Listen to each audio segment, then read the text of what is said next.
ظاهراً дар васоити ахбори оммаи ҷумҳурӣ матолиби зиёд оид ба шиканҷа ва дигар намудҳои муносибати бераҳмона, ғайриинсонӣ ё таҳқиркунандаи шаъну шараф ба чашм мерасад.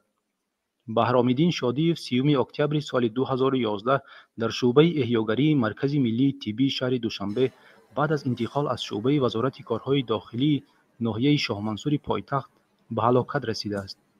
ба ҳамин монанд Сафаралӣ Сангов рӯзи 5 марти соли 2011 дар шуъбаи эҳёгарии маркази миллии тиббии шаҳри душанбе вафот кардааст. хешовандони ӯ мегӯянд, Сафаралӣ дар натиҷаи латукуби бераҳмонаи кормандони шуъбаи вазорати корҳои дохилии ноҳияи Синои пойтахт ҷони худро бохтааст. ҳарчанд ки кормандони милитсия эълом доштанд, ки марҳум мехост худкушӣ намояд. ҳамза Икромзодаи 27-сола субҳи 21 сентябри 2011 дар муассисаи ислоҳии рақами 31 ба қавли хешовандонаш дар натиҷаи латукуби бераҳмона ҳалок гардид. бародараш Амир Икромзода ба Радиои Озодӣ гуфт, ки ҷасади марҳумро субҳи 21 сентябр ба онҳо доданд. ба қавли ӯ, дар бадани Ҳамза рӯй ва қафаси синааш дохҳои сиёҳ, яъне аломатҳои латукуб бар аъло дида мешуд.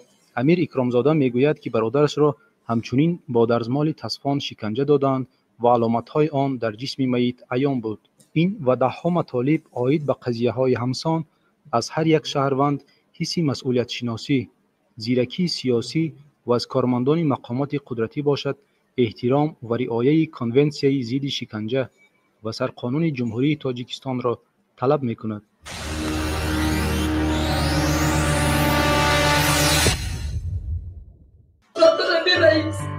Я будем ухим бакалашка ба фикрим кулуная секу ҷамеса духтур ҷаваби я кадҷоном и қабачаи баҷа ба худо сунату кадане ки лавз тозана бачаи мара бинем дил доре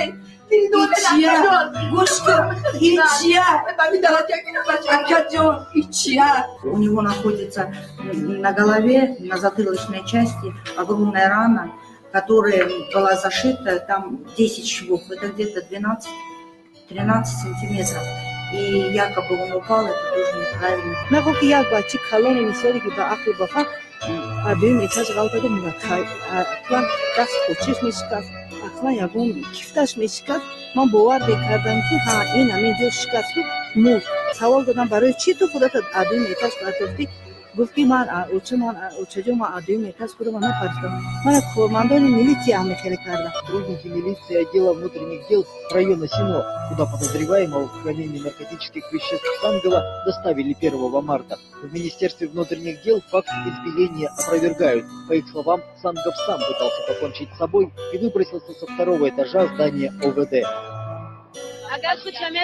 Я стояла за воротами отделения милиции. Если бы он бросился, мы бы увидели. Из дома его увели в наручниках, к тому же. Как он мог броситься из окна с ними? Милиционеры врут, его сразу поволокли. В больнице нас собрали и сказали, что он умер, и чтобы мы его забрали. В это время тело увезли с заднего двора больницы. Мы искали его в морге, но не нашли. Только потом узнали, что он находится в морге медгородка.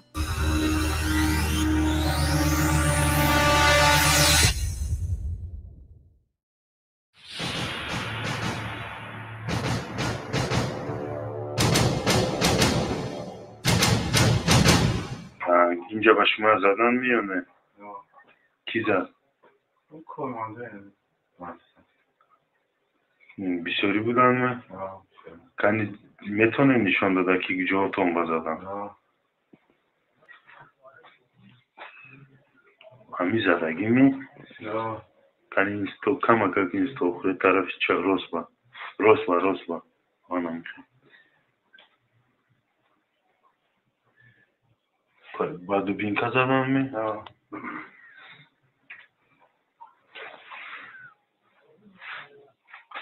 میشه کبود همی زدگی همی ها خیلی پیشتون باعث میسین یکی اونه بگو جون با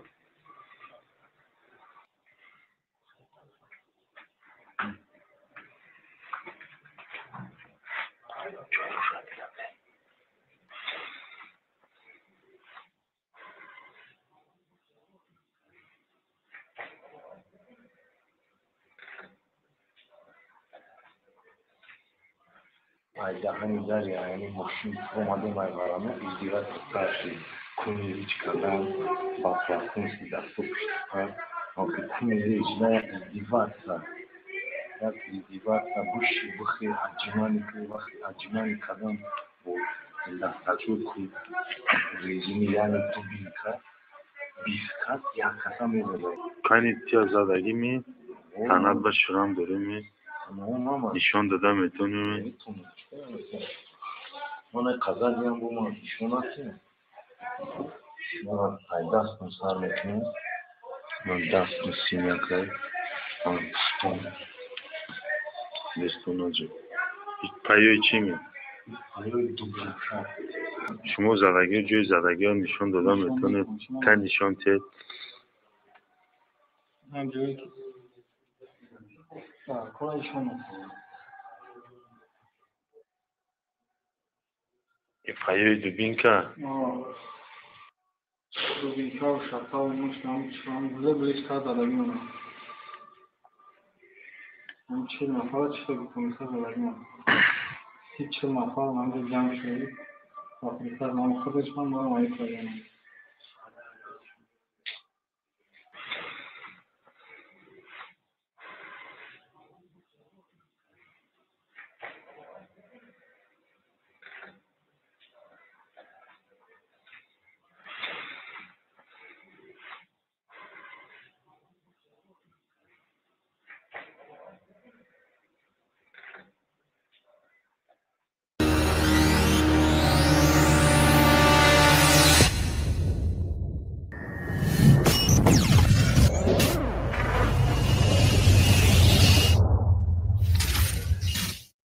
Io dico, la boccia deve sapere che non è finita.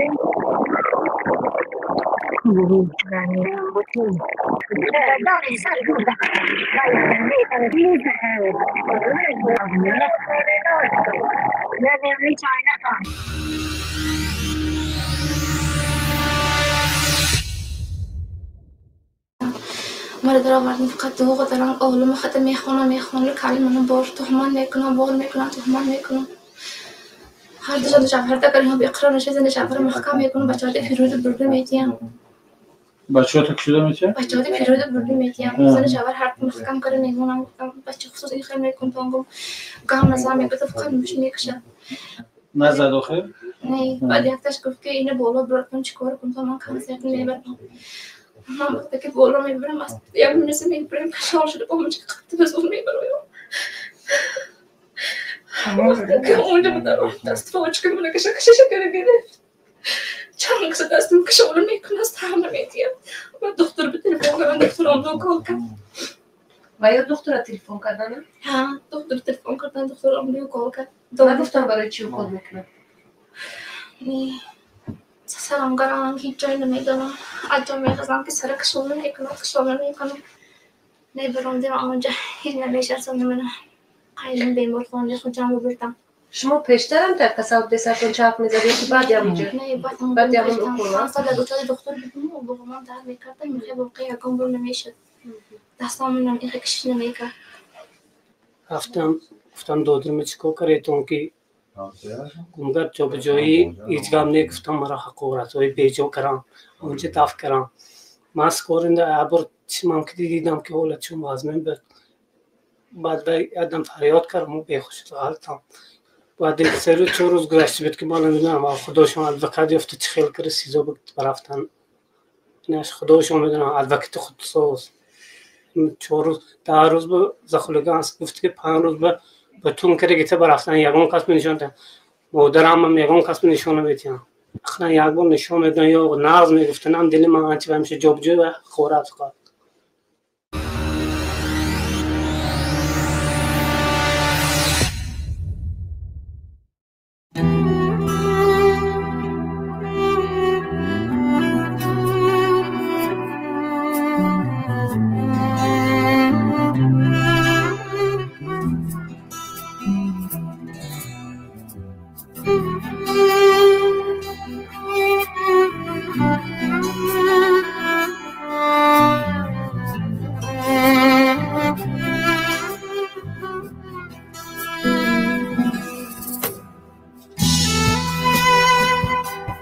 بسم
الله الرحمن الرحیم.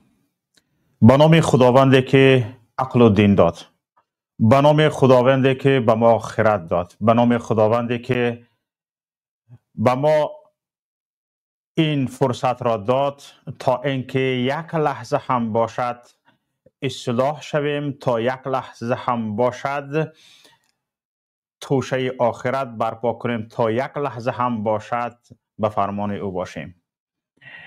و سلام و درود بر پیشوای امت معلم بشریت محمد مصطفی صلی الله علیه و سلم و درود و سلام بی پایان به یکایی که شما تماشابینان عزیز گرامی ما، شمایی که طول یک هفته مخلص برنامه های ما هستید و طول یک هفته انتظار برنامه گفتگو هستید. باز هم بار دیگر مکررن به شما سلام میگویم و امیدوارم که در خاندان یکایی که شما آرامی است، تنجی و امانی و آسایشتگی است و این هم آرزوی یکایک تمام مردم جهان است، تمام بشریت است خصوصا این آرزوی تا به حال اجرا نشده شهروندان تاجیکستان است، مردم تاجیک است. مردم تاجیک فقط تینجی و امانی و آسایشتگی را در تلویزیون تاجیکستان می‌بیند، از سخنان امام علی رحمان میشنود، از سخنان لکتوران و ایمیج میکرهای دولتی میشنود، وگرنه در خاندانش نه تینجی است، نه آسایشتگی است، نه امانی است، نه سرجمی است. همه پراکنده به چهار طرف دنیا هستند، در فراق یکدیگر می سوزند. کودکان زنده یتیمند، زنان با شوهران خود زنده جدایند، عائله ها از هم پراکنده اند. سالها شده کودک پدر خود را ندیده، سالها شده مادر فرزند جگربندش را ندیده. گاه مادران صدای فرزندان خود را میشنوند، اما چقدر مادرانی هستند که میدونند فرزندشان زنده اند، در عصر 21 شرایط ندارند که یا اینکه این حالت را ندارند که صدای فرزندشان را بشنوند. صدای فرزند را شنیدند در تمام دنیا جنایت نباشد هم در تاجیکستان به بعضی مادران جنایت است. صدای خویش و تبار را شنیدن، با خویش و تبار گفتگو کردن، اگر در تمام دنیا حتی با جنایتکاران، حتی با نفرانی که جنایتشان را قاضی ثابت کرده است و پشت پنجره زندان شده‌اند، اگر با آنها گفتگو کردن جنایت نباشد، در تاجیکستان با آنهایی که فقط گمان برند و خلاص صحبت کردن ممکن نیست. یعنی یک مادر که فرزندش به جنایت گمان بر است میتواند به صدای فرزندش زار شده در فراق فرزندش بمیرد، اما با قانونهای نانوشته و در هیچ یک گوجای قانون نبوده میتواند او تا مردنش صدای فرزندش را نشنود. برای پدر هم همین طور است. پدران که خیلی درونکی میسوزند، از درون میسوزند، هر گونه سوزش های قلب خود را آشکار نمی کنند، لیکن این گونه قانون های نانوشته، این گونه جبرها، این گونه ظلم ها چقدر پدران را هم جگر کباب کرده است. چقدر خواهران در فراق برادران خود می سوزند، سالها صدای برادر خود را نشنیدند. جرم برادرشان این است که او دیگراندیش است، آزاداندیش است، اندیشش از اندیشه های حکومتداران فرق می کند. این هم باشد در جامعه پادشاهی یا که یک در جامعه فرض کردیم عصر میانگی، نه، در جامعه حقوق بنیادی یک دیگراندیش نمیتواند اقلا یک صحبتی گوشی با پیوندانش داشته باشد. ظلم تا این حد به قله‌اش رفته رسیده است. یعنی ظلم دیگر این فقط زندان کردن ها، کشتن ها، از بین بردن ها، لیکویداسیون به گفته روس‌ها، فقط تنها اینها نیست. یا که ظلم انفرادی نیست، ظلم عمومی ملی شده است. خانه نیست در تاجیکستان که از این گونه ظلم رنج نبرد. خانه نیست در تاجیکستان که این گونه ظلم خانه‌اش را به عزاخانه تبدیل داده باشد، به غمخانه تبدیل داده باشد، به فراق خانه تبدیل داده باشد، به زنده جدایی تبدیل داده باشد. این گونه خانه که این حالت ها را ندارد، شاید در تاجیکستان یک اولاد داشته باشد و خلاص. دیگر همه، حتی همین حکومتدارانی که در گرد و اطراف امام علی رحمان کار فعالیت میکنند، دل درک و جان سرک شدگی هستند. شبش خوابشان نمیبرد. چند از خانم های این منصبداران به ما زنگ زده اند، گریان نالان از حال شوهرشان خبر دادند. هر روز در دیپرسی زندگی میکند زن و فرزندان منصبدارانی که در گرد اطراف امام علی رحمان هستند.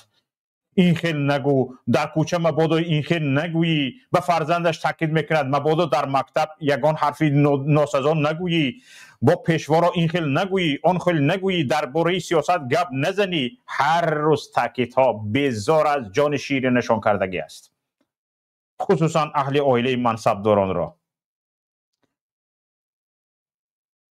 اهل عائله همه منصبدارانی که ایمیج میکرهای امام علی رحمان هستند، تنها در خاندانشان خودشان تنها ماندگی هستند. سیاست در خانه دیگر است، در اتاق کاری دیگر است، با کمند امام علی رحمان دیگر است. بعضی وقت فراموش میکند که در کجا بود. برای همین هم کار تا اینجا آمده رسیدگی است که حتی اطرافیان خودی امام علی رحمان که در میان آب آتش ماندگی هستند. چرا در میان آب آتش؟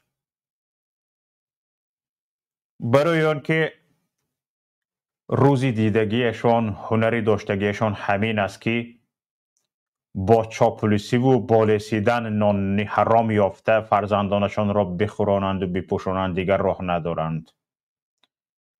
یا یک کمی اگر سر بالا کردن حتما پشت پنجره زندان میشن، لیکویداسیون میشن، با آب میگن با آب افتاده مرد، ماشینش با آب چپه شد، از عقب ماشینش غیلید.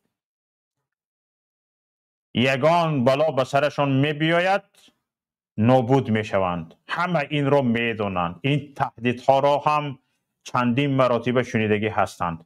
برای همین در میان 4 دریا تختبند هستند و برایشان گفتگی هستند که در میان 4 دریا تختبند کرده، گفتگی هستند که دامن تر مکن، هوشیار باش، مبادا دامن تر نشود. همه دزدی ها را میبینند، همه بیناموسی را میبینند، همه غارت ملت را میبینند، با چشمشان میبینند، اما برایشان گفته شدگی است که تو شتر را دیدی؟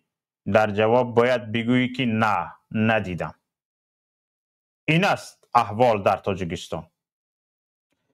تماشابینان عزیز، ما هفته گذشته به شما وعده کرده بودیم که در برنامه امروزه ما درباره مبارزه های مشروع صحبت میکنیم. مبارزه های مشروع یعنی چی؟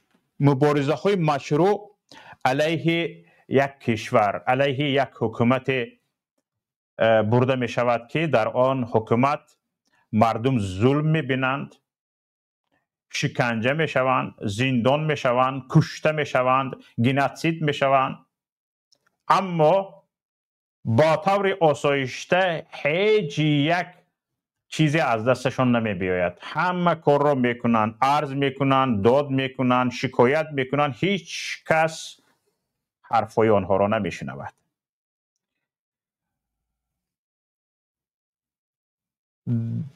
در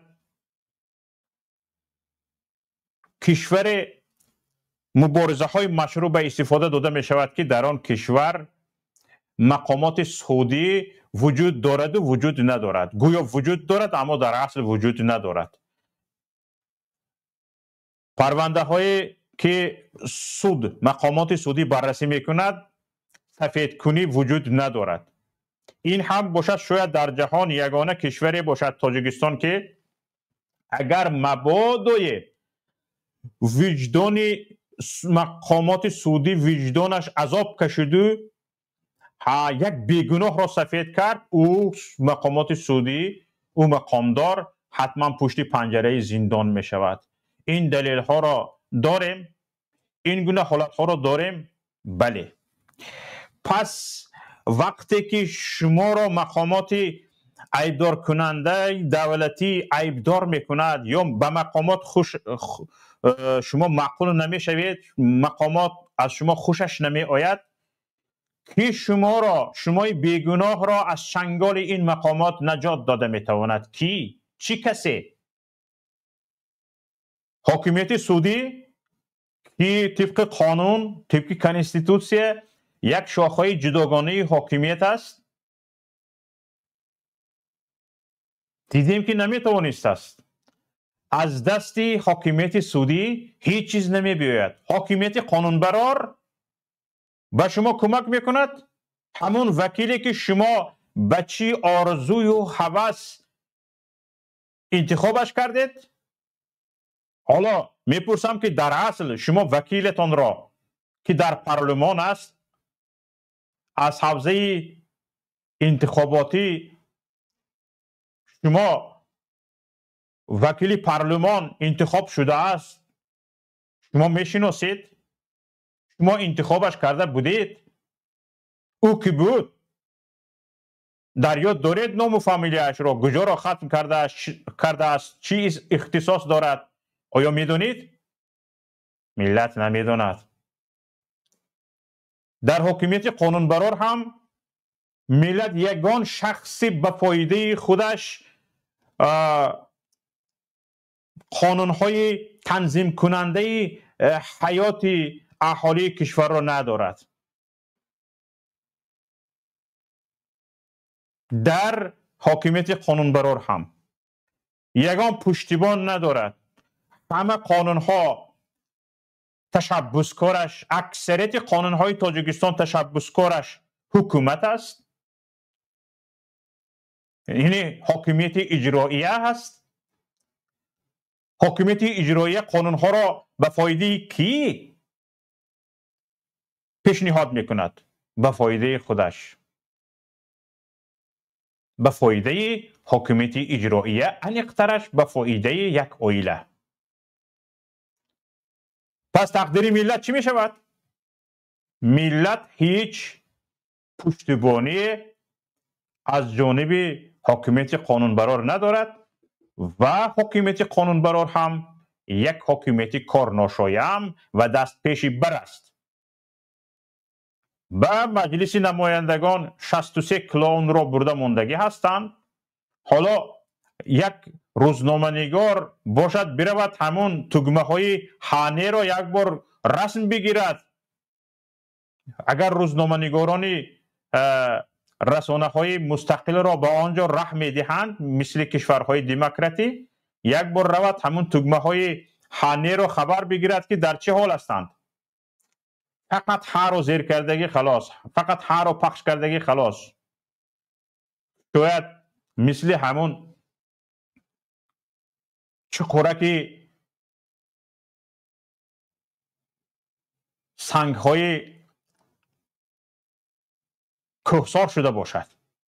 تگمه اینقدر فقط ها را مدت 5 سال پخش میکنند، با میبویند با ویش 5 سال دیگر پخش میکند که خدا میدوند نه پنو ایستاده است.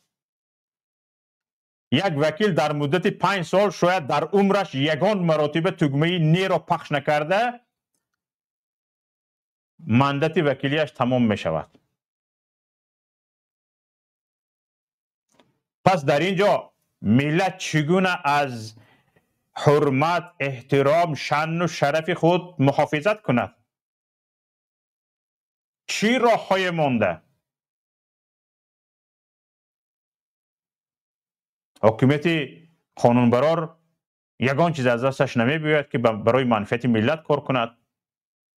حکومت سعودی، حکومت قضایی، حکمی نسبت یک شخصی که بیگناه هست و حکومت اجرایی او را گناهکار میداند، یگان اقلا یک ذره قدر و قیمت ندارد، یک ذره اقلا چی میگوید یک حالتی شن و شرافت رو حفظ میکردگی ندارد، خودی همون مایلش حفظ نکند، کسی دیگر را خودش رو حفظ کرده نمیتوند، اقلا از زبانش نمیبراید بگوید که این آدم بیگناه است. نباید این آدم پشت پنجره زندان شود. در تاجیکستان آیا همین گونه سود وجود دارد؟ همین گونه مقامداری سودی وجود دارد که یک شخص بیگناه را که مقامات اجرایی او گناهکار است میگوید بیگناه گفته تواند؟ ما ندیدیم. یک نفر بیچاره برآمد کسی را سفید کرد، پشت پنجره زندان شد. پشت پنجره زندان شد. یعنی پشت پنجره زندان شدن یک مقامدار سودی به دیگران این عبرت است. مقامات نشان میدهد که کسی که من گناهکار میدانم و سفید میکند جزایش همین است. شرمنده‌وار پشت پنجره زندان میشود و دیگر در این سمت کار نمی کند. از زندان هم نیم مرده و نیم زنده به صد درد پیچیده می براید، مهاجر می شود، در روسیه می رود، کوچه روب می شود. این پیامد را نه فقط مقامات سعودی، تمام مقامداران تاجیکستان می دانند. انا برای همین هم در جانب خلق نیستند، در غم جان خود هستند. میگویند اگر مردم را من محافظت کرده نمیتونم، مردم بیگناه را بیگناه گفته نمیتونم، یا اینکه حقیقت را گفته نمیتوانم، عقلا در غم جان خودم باشم. حالا چند منصبدار بلند پایه که از خانه اشان به ما زنگ زده اند که به کسلی های دچار شده اند، از غم این که هر روز تاکید میشنوند، سحر تاکید، بیگه تاکید، شب تاکید، هر روز بچه ها در یک نیمه زندان زندگی میکنند. خیلی از اهل عائله منصبداران دپرسی گرفتند، استرس گرفتگی هستند، با دارو زنده هستند. اوی منصبداران، مردنتان به نیست؟ او یک مهاجری بیچاره نخوانده است، هیچ را نمیداند، صنف نو را تمام کرده است یا نه، در عمرش یگان بهای 5 گرفت یا نه، در روسیه آمده کار کرده ایستاده است، زندگیش گذشته ایستاده است. یک بیچاره از همین حالت بودگی تاجیکستان گریخته آمده در روسیه، به 100 بلا این بسرش می آمده، راضی شده کار کرده ایستاده است، زندگیش رو یافته ایستاده است. شما در داخل همین بلایید، شما گرفتاری همین بلایید. نگاه کنید،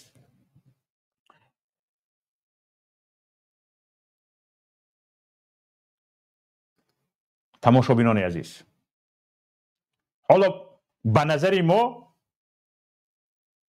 این طور میتابد که همین شخصان در اطراف رئیس جمهور بوده خیلی زندگی آسایشته و آرام دارند و به سبب لیسیدنشان، به سبب چاپلوسیشان خیلی از همون عیش و عشرت ها برایشان مهیا شدگی است.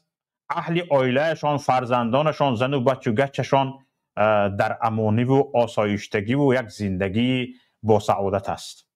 میبینیم که اینطور نبوده است. حتی همین منصبداران جانشان هر روز در خطر است. مبادا یک گپ خطا از زبانم نبراید. همین دپرس تمام کردگی است منصبداران ما را. منصبداران در تاجیکستان را همین دپرس که مبادا یگان گپ خطا نبراید از زبانم به رفیق رئیس، رفیق رهبر، جناب رهبر معقول ناشد ماند چیکار میکنم گفته، جان سرک و دل درک شدگی است، سرلرزک شدگی است.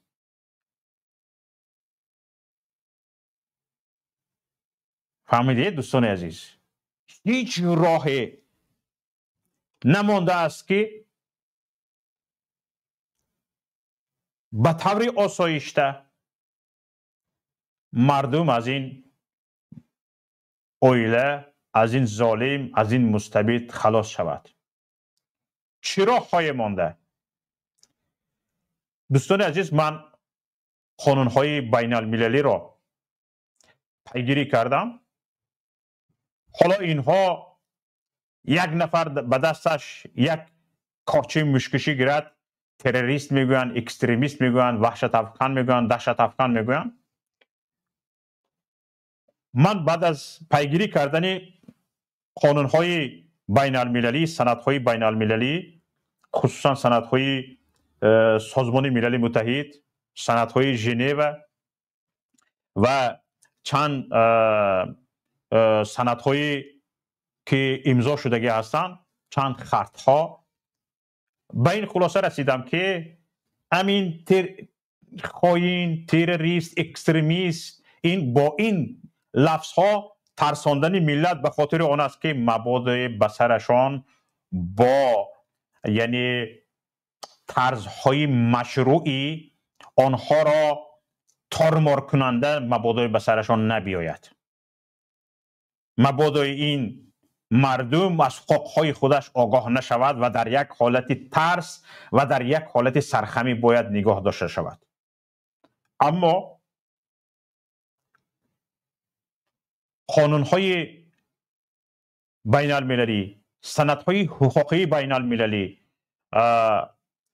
و چند خط سازمان ملل متحد، یعنی قانوننامه های سازمان ملل متحد چی میگوید؟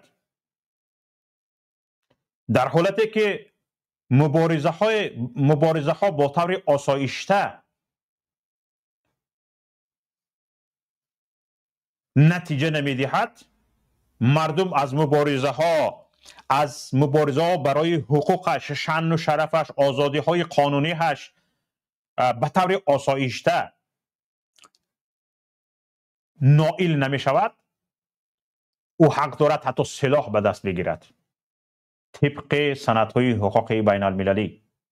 حالا امروز من مهمان دارم، شاید بعد از 5 دقیقه واردی برنامه شوند. مهمان امروزه ما رهبر پیمان ملی تاجیکستان استاد محیدین کبیری هستند و امیدوارم که وارد بشوند و سخن ایشان را در این باره میشنویم و حتما من سوالهای خودم را دارم در این باره که همچون یک وقتی که ما درباره مبارزه مشروع گپ میزنیم که پیمان ملی تاجیکستان خودش را یک حرکت آزادیخواه،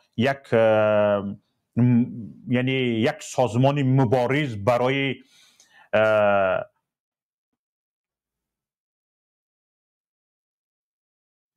سرنگون کردن حکومت ظالم مستبد از خودش درک داده است که ببینیم در این باره چی نظرها دارند. حالا من چنانه که گفتم اتون، حتی در قانون بین المللی به ما این حق را داده شده است که وقت دیدیم ما نمیتوانیم حتی تظاهرات برپا کنیم در تاجیکستان، همه تظاهرات ها سرکوب میشوند. وقتی در بدخشان تظاهرات کردن مردم را کشتند، سرکوب کردند. چقدر مردم وقتی در زندان ها حقشان را طلب کردن از دم تیغ زندانی ها را گذرانیدند. در یگان جا یگان صدای دیگر شنیده نمی شود. چقدر ها را بیگناه پشت پنجره زندان کردن، حتی از حقوق آنها دفاع کرده نمی شود. چقدر وکیلان دفاعی که میخواستند از حقوق بیگناهان دفاع کنند آنها را کشتند. در تاجیکستان شاید یگانه کشوری باشد که ادوکات وجود ندارد. در تاجیکستان قانون ادوکات وجود دارد، ادوکاتور وجود دارد. این ادوکات ها فقط پاسرتنیک هستند. من خودم به این کار افتاده شدم، به چندین ادوکات مراجعت کردم، یگانتش دل گرده ندارد که یک نفر را اگر مقامات عیبدار کردگی باشد محافظت حقوقی او را به عهده بگیرد. نی اکو جان این پرونده سلیش کم اپاس نی کم بید منه ماند من بچ دارم گچ دارم. وقتی که ادوکات این گپ را میگوید آیا در تاجیکستان قانون وجود دارد؟ آخر وای بیگناه هست اکو محترم ادوکات، محترم حقوق شناس، او وای بیگناه هست، همین بیگناهیش شما ثابت کنید شد. نه اکو من میدونم بیگناه است، لیکن اینجا جای شوخی نیست. ماند من همین رنگ میخواید منم رنگ شما گریزه شوم می. وقتی که ادوکات به این خلاصه میرسد این تاجیکستان چگونه مملکت است؟ وقتی که ادوکات را به این خلاصه آورده رسانندگی هستند خیلی یگان پول مول باشد میتونم من میونه روی کنم و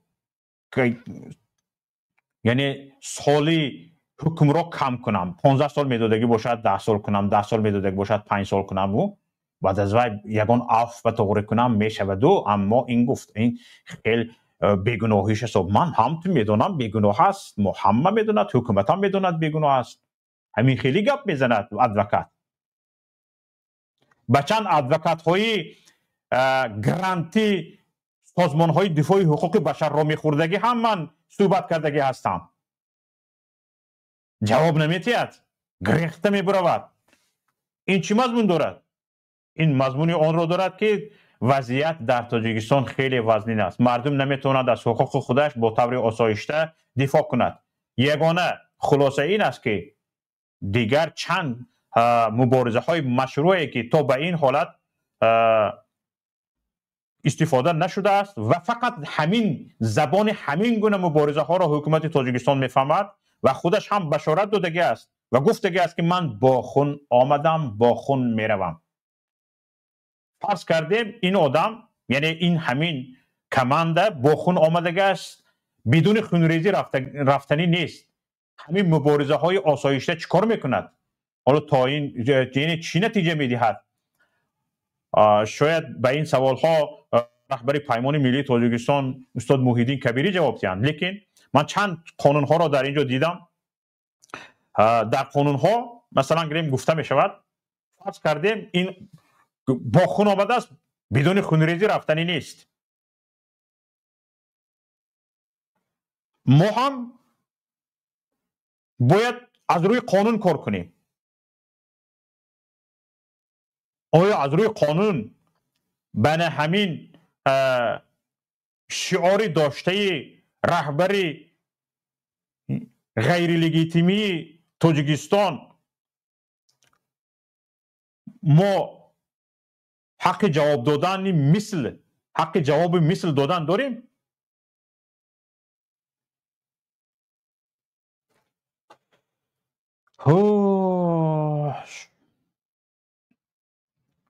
گفته می شود که مبارزه همین مبارزه های مثل که امام علی رحمان در نظر دارد می تواند مشروع دانسته شود اگر آن برای دفاع از خود و جامعه بر ضد ظلم و خشونت شدید حکومتی صورت گیرد.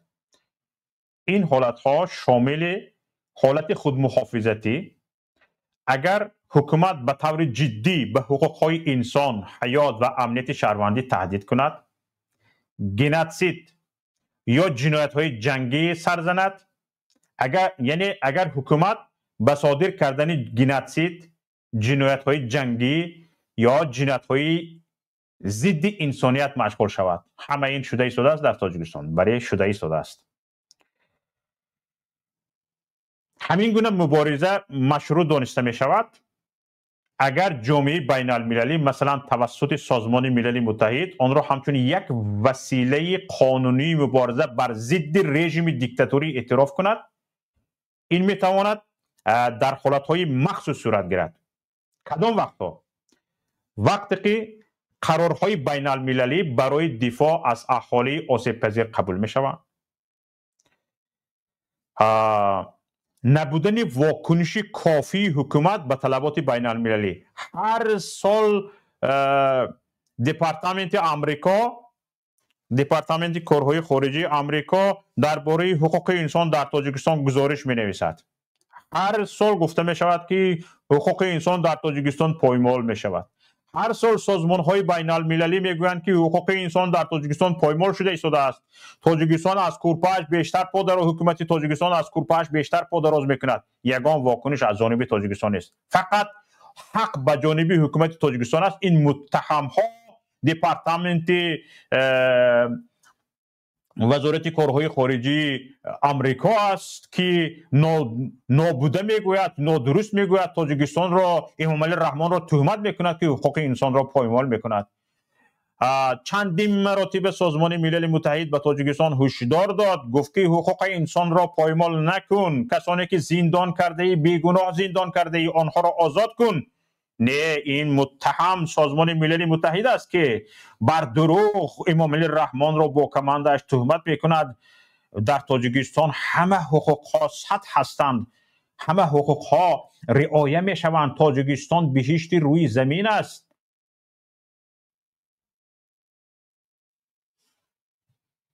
این نابودگو تهمت کن سازمان ملل متحد است و کسانی که زندان شده‌اند با گناه خودشان زندان شده‌اند و امام علی رحمان فرشته بیگناه است. مگر همین طور است؟ نه، البته. سازمان ملل متحد یک بزرگترین سازمان جهانی است که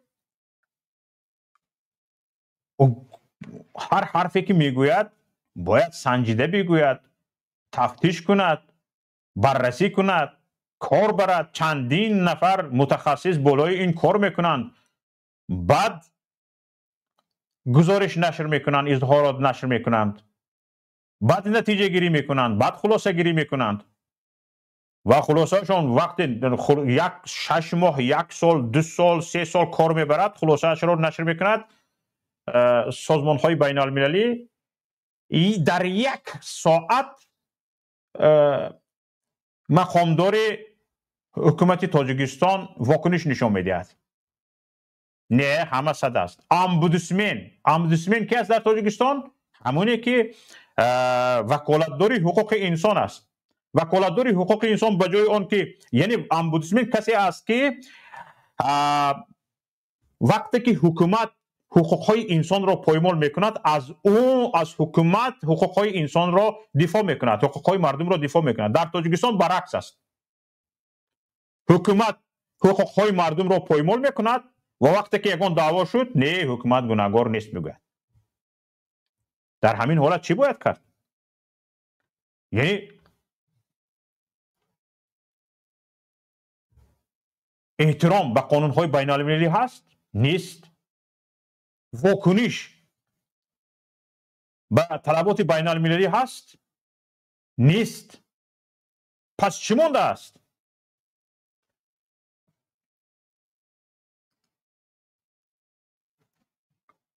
یگان راه دیگر مانده است که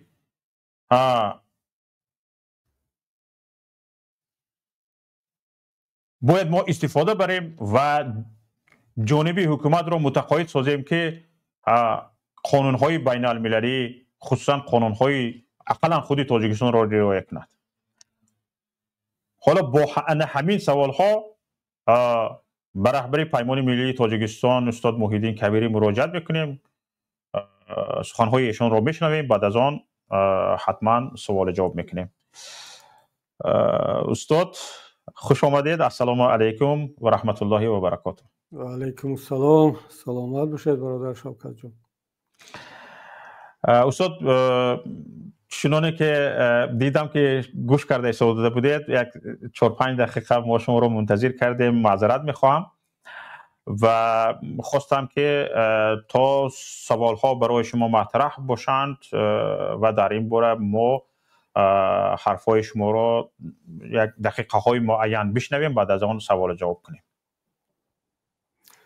خب، به نام خداوند بخشنده و مهربان، درود بر شما برادر شوکت جان و بر همکارانتان و بینندگان شبکه پیام تیوی. حالا بله، من چند دقیقه گوش کردم صحبت های شما رو و یعنی مشخصا درباره آن چیزی گفتید من صحبت زیاد کردنی نیستم. فقط یک نکته رو میخواستم اینجا اشاره کنم، حالا نه در مخالفت با گفته های خودت، شاید در تکمیل کردنی اون باشد، که سوال این است که آیا واقعا جامعه تاجیکستان، مردم، ملت برای برطرف کردن تمام این مشکلات خود، که واقعا ملت گرفتار چندین مشکلات ها هست، حالا ما دیگر در اینجا نامبر نکنیم که مشکلات ها سیاسی، اقتصادی، حقوقی، فرهنگی، مطبوعاتی، هم تمام مشکلات هایی که یک جامعه در آن میتواند گرفتار باشد در تاجیکستان هست. آیا ما تمام وسیله ها را استفاده کردیم، درست استفاده کرده ایستادیم که کار به حد برسد که با وسیله از همه آخر، از همه اون وسیله که یگان ملت تا اگر کار به استخوان نرسد دست به آن نمیزند، آیا واقعا جامعه تاجیک به این حد رسیده است یا نه؟ این واقعا یک سوالی است که باید در محفل های فکری سیاسی بحث و بررسی شود و ملت خودش دیگر اون وقت تصمیمش رو خواهد گرفت که آیا ما تمام وسیله ها را استفاده کردیم و نتیجه نداد، یا هنوز هم بعضی از وسیله های قبل از دست دادن به آخرین وسیله هنوز هم باقی مانده است. من فکر میکنم که من تقریبا با خودت هم فکر هستم که جامعه تاجیک، ملت تاجیک تمامی وسیله های غیر مسلحانه را استفاده برد و هنوز هم استفاده برده ایستاده است. وضعیت نه اینکه بهتر شد، بلکه روز به روز دارد بدتر می شود. و اما ببینید مسئله این است که آیا واقعا بعد از آن که یک ملت تمام وسیله را استفاده میکند و راه حل پیدا می شود، دیگر حتما باید دست به سلاح بزند یا از صبر و تحمل استفاده کند، مبارزه خود را با وسیله هایی که تا امروز از آن استفاده کرده بود ولی نتیجه دلخواه نداد، آیا این را ادامه بدهد؟ این یک سوالی است که شاید که یک گروه، یک حزب به تنهایی نتواند با آن جواب بگوید و من فکر میکنم که یک مسئله ملی است. اما ما میتوانیم نقطه نظر خود را، اندیشه خود را در این موضوع همچون فرد، همچون حزب، همچون پیمان یا همچون یک سازمان گفته باشیم. شما گفتید که همان در دایره های کارشناسی باید این مسئله ها بیشتر بحث شوند و خلاصه ها گرفته شود که آیا همین حالت آمده رسیده است یا نه. سوال من به شما این است که آیا همین گونه ما جامعه های یعنی کارشناسی داریم، جامعه هایی که فعال باشند و در این مسئله یعنی عمل های کارشناسانه انجام میدهند؟ چرا نداریم؟ ما درست که مثل سالهای پیشینه ما انجمن سیاست شناسان تاجیک نداریم که در تاجیکستان یک وقتا فعالیت میکرد و ما هم جزی پروژه های اون بودیم و ما سازمان های تحلیلی، پلشتگاه های تحلیلی اکادمیکی کلان نداریم. اما خواهیم نخواهیم دیگر شرایط به همین سمت رفته است که حزب و حرکت های اپوزیسیونی خواسته یا نخواسته به خود نه تنها مسئولیت یک حزب اپوزیسیونی را گرفتن، بلکه این گونه مسائل ملی را باید حل و فصل کنند، تحلیل کنند و بجای اون مرکزهای تحلیلی که باید باشند و نیستند، بجای اون اندیشمندان، کارشناسان مستقل که همچنین یک گروه مستقل و بی‌طرف باید نظر بدهند تنها در چارچوب منفعت‌های ملی، اونا هم که نیست. دیگر حزب و حرکت‌های فعال که در صحنه سیاسی تاجیکستان هستند، اینا میتوانند این مسئولیت را به خود بگیرند و اگر اهمیت داده باشد روز به روز دیگر شرایط تاجیکستان، فضای تاجیکستان به سمت رفته ایستاده است که دیگر نه تنها اپوزیسیای معمولی کلاسیکی تاجیک یا گروه‌هایی که حتی تا این لحظه هم چندان اعتقاد زیاد به مکانیزم های مصالحت آمیز نداشتند و همیشه راه یگانه را در مبارزه مصالحانه میدیدند. اونا که جای خود حزب حرکت هایی که معمولا فعالیت های سیاسی غیر مصالحانه را اولویت میدادند، اینا هم به همین نتیجه رسیده ایستادند و حتی من سالهای آخر مشاهده کرده ایستادم که دایره هایی که حالا به اصطلاح لیبرالی و دموکراتی هستند و چندان ربط به حزب حرکت های سیاسی هم ندارند، اونا هم به این قناعت رسیده ایستادند که ملت دیگر در روبرو یک واقعیت قرار گرفته است که جز از استفاده نیرو در برابر نیرو راه دیگری ندارد. اما اینجا شما در سرلوحه یا در نوع موضوعتون مسئله مبارزه های مشروع را مانده که از نگاه من خیلی موضوعی هم از لحاظ اکادمیکی و هم از لحاظ سیاسی مسئله خیلی مهم است.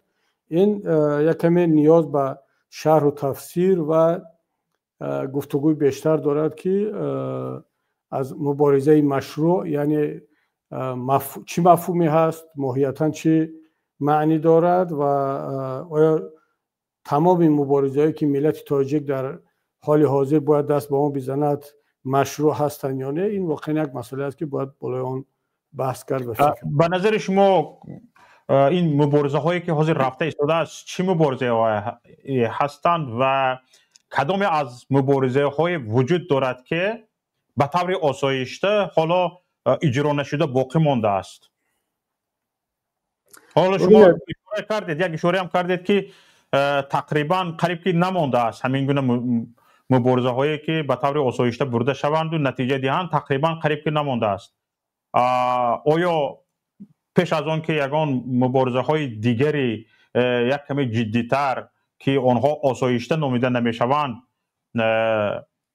به آن دست زده شود، آیا یک چنین مبارزه های باقی مانده است که دست به آن زد؟ ببینید شوکت جان، ما باید به نظرم وقتی آن رسیده است که بعضی اصطلاح ها را با نام خودش نام گرفت. ما چرا از استفاده کلمه یا واژه مبارزه مصالحانه دیگر پرهیز کنیم و آن را تلاش کنیم که با کلمه های دیگری هم معنا و سینونیم و یک کمتر حساسیتش کمتر جایگزین کنیم؟ به نظر من این کار چندان نتیجه خوب ندارد. همه چیز را باید با نام خود نام برد و بخصوص وقتی که مبارزه مصالحانه کاری جنایت نیست، این یگان کاری خطا نیست و نبود نیست و نخواهد بود اگر اون در چارچوب قانون یا در چارچوب معیارهای معین صورت بگیرد که ما اون رو در مجموع میگیم مبارزه مصالحانه مشروع. چون هستند فعالیت هایی که نه جنبه قانونی دارن نه مشروعیت دارن. من اینجا میخواستم یک تحلیل کوتاه درباره فرق بین قانونیت و مشروعیت خدمت شما عرض کنم، چون خیلی از دوستان ما، خیلی از مردم شاید که فرق بین قانونیت و مشروعیت رو درک نکنن. حالا بسیار به نظریه داده نمیشوم، میخوام در چند مثال این رو شرح بدم.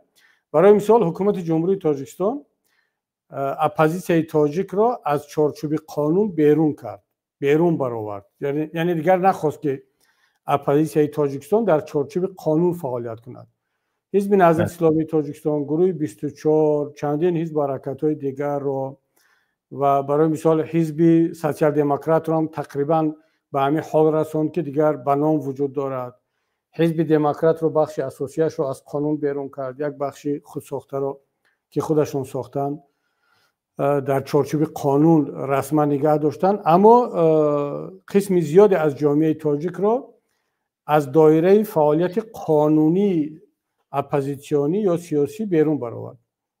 این دیگر خواهش اپوزیسیون نبود، این میل اپوزیسیون نبود. اپوزیسیون تاجیک همیشه کوشش کرده است در گذشته هم که در چارچوب قانون فعالیت کند و ما به خاطر آنکه در چارچوب قانون فعالیت کرده بتوانیم نزدیک 10,000 رزمنده خود را غیر سلاح کردیم، یعنی سلاح را به زمین گذاشتیم و آوردیم آنها را اینتگراسیون کردیم به ساختار قدرتی تاجیکستان و فعالیت قانونی را انتخاب کردیم. اما حکومت جمهوری تاجیکستان به این نتیجه رسید که ما را از دایره قانون بیرون برآورد و امروز فعالیت اپوزیسیای تاجیک، حزب نهضت اسلامی تاجیکستان، پیمان ملی، گروه 24 و چندین حزب و حرکت‌های دیگر فعالیت قانونی نیست.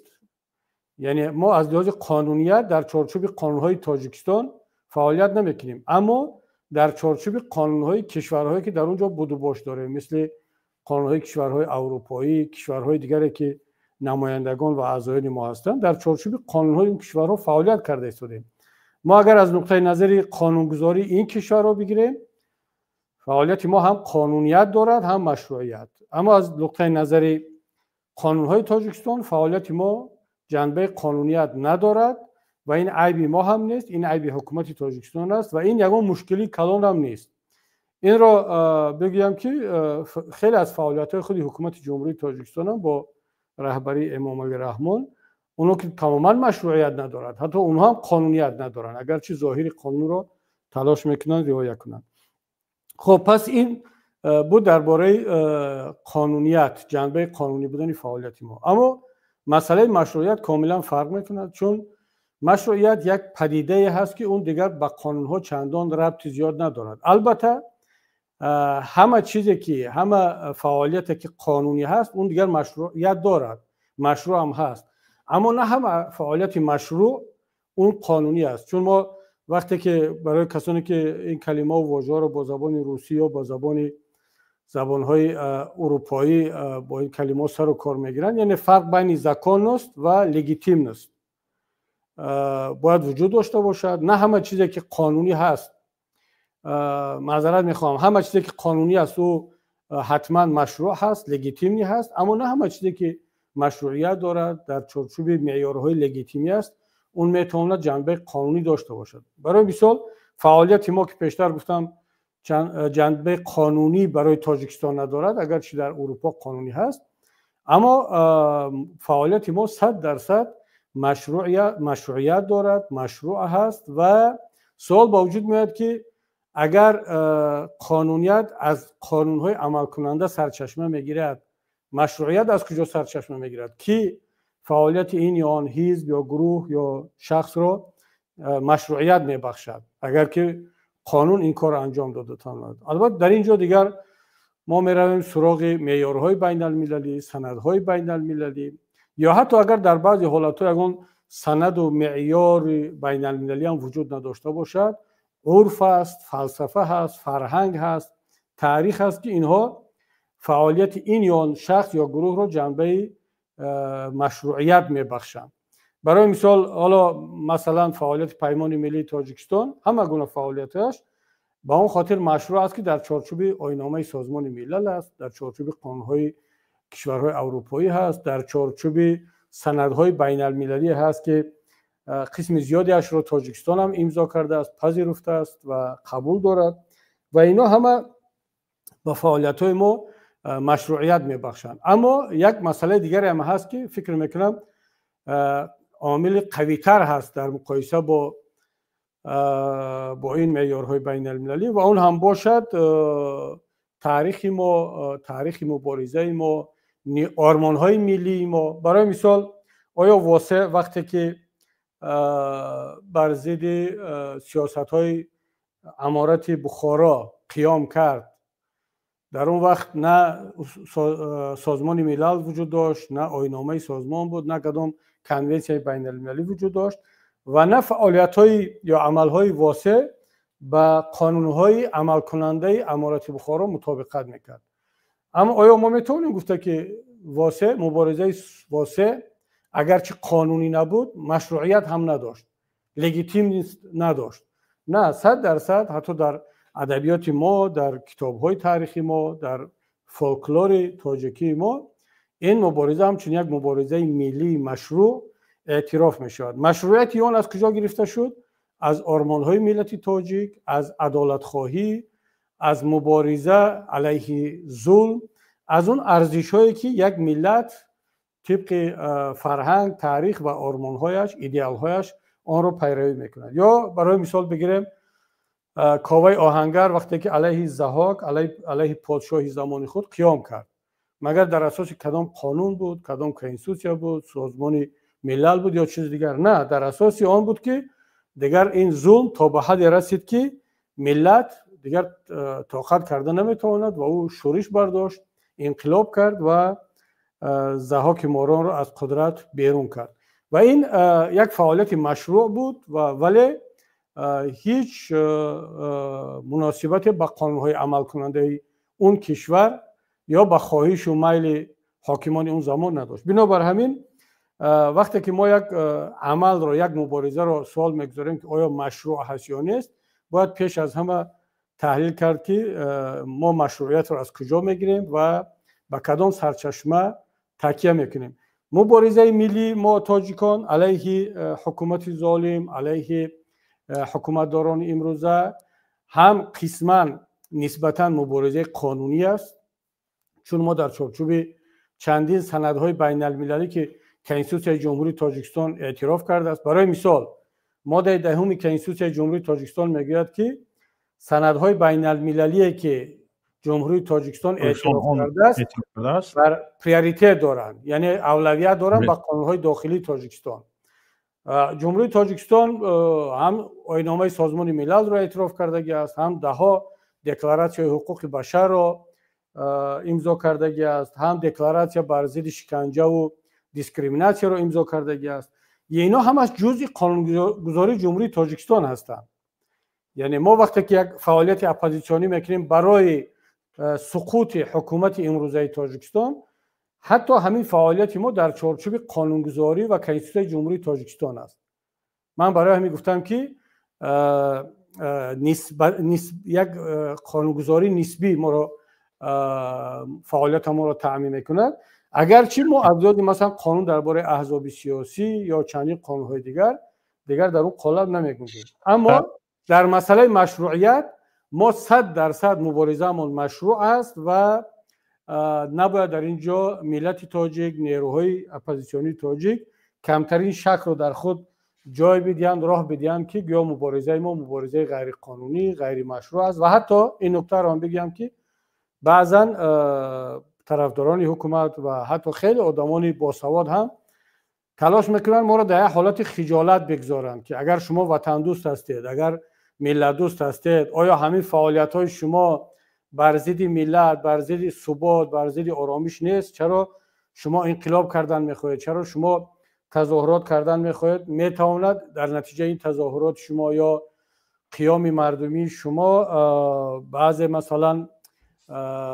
حالتهای داشته باشد که اقتصاد ضرر بیند، اجتماعیات ضرر بیند و میخواهند که ما را یک کمی فشار معنوی، فشار سیاسی و اخلاقی بیارن. اما جواب ما مطمئنم که دیگه همه دوستان و برادران چون این جواب را دارند که اون ضرری که امروز ملت برای 10 ساله ها و شاید 100 ساله های آینده از این سیاست های حکومت امروزه چشیده ایستاده است، باور کنید یک روز این ضرر برابر شاید 1 سال قیام مردمی باشد که میتواند ضررش به اقتصاد و به فرهنگ و به سیاست تاجیکستان برسد. بنابر همین این همه تلاش‌ها را ما باید خیلی آرامانه رد کنیم که در همین شرایط، در همین شب و روز در پهلوی ملت ایستادن، برای آزادی ملت مبارزه بردن، این عینی تلاش برای ثبات و امنیت و برای پیشرفت ملت و کشور ما میباشد. تشکر زیاد. شما حالا به این اشاره کردید که بیشتر از جانب حکومتی ها سوال میتونن که آیا شما بر ضد آرامش و ثبات هستید و تنظیم و امانی و آسایشتگی رو مگر نمیخواهید که این گونه مثلا بر ضد حکومت گپ میزنید؟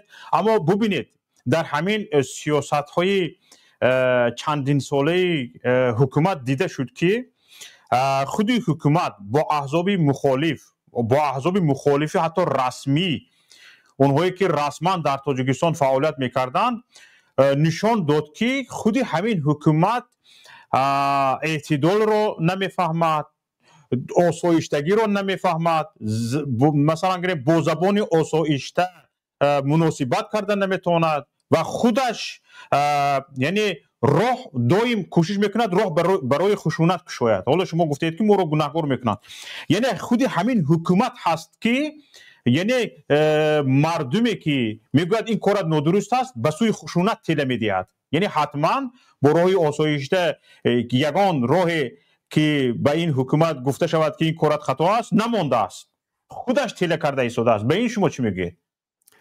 ببینید من بارها در این باره صحبت کردم که حکومت امروزه تاجیکستان همیشه طرفدار آن بود که در تاجیکستان گروه‌های خرد و میده‌ای نه چندان متشکل ولی مسلح وجود داشته باشند. گاه در این جای یا اون جای تاجیکستان یک حرکت‌های مسلح صورت بگیرد، رخ بدهد، اما این حرکت‌ها و این فعالیت‌های مسلحانه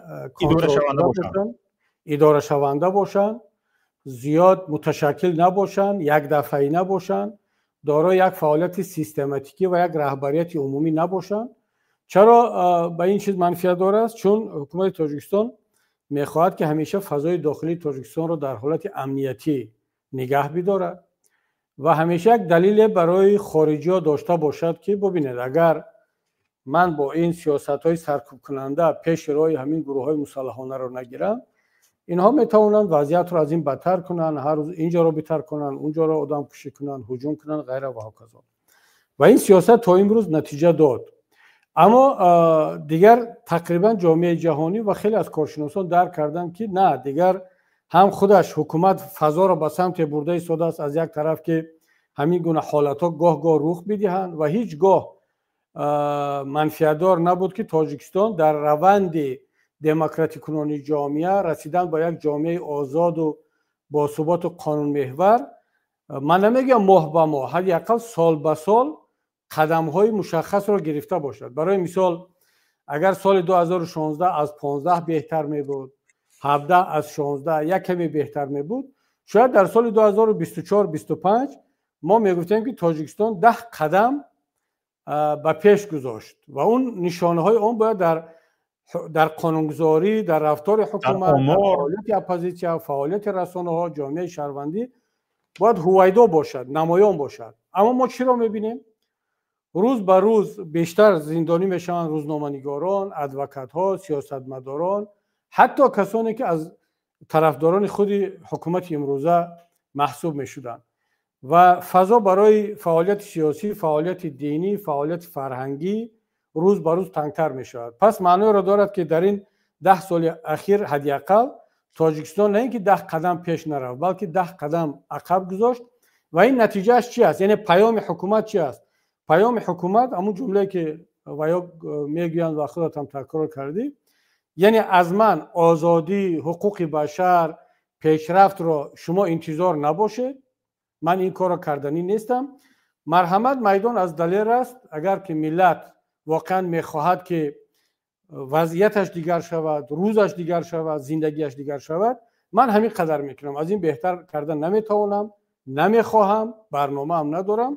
پس شما مرحمت کار خود را انجام بدهید. یعنی این پرتافتنی به اصطلاح چالش، ویزوف به ملت تاجیک است و ملت باید این را درک کند. حالا ملت، واقعا ملت تاجیک، من بارها گفتم که کافی است برای یک ملت از 3 تا 5% بیدار شود و آماده مبارزه باشد. اما ملت تاجیک حتی 1% هم هنوز برای مبارزه آماده نیست. ملت تاجیک 1% تا شاید تا 10% درباره مبارزه صحبت میکند، آرزو میکند، گپ میزند، طلب میکند، اما همیشه این مسئولیت رو به دوش یک کسی دیگر میپرتوید.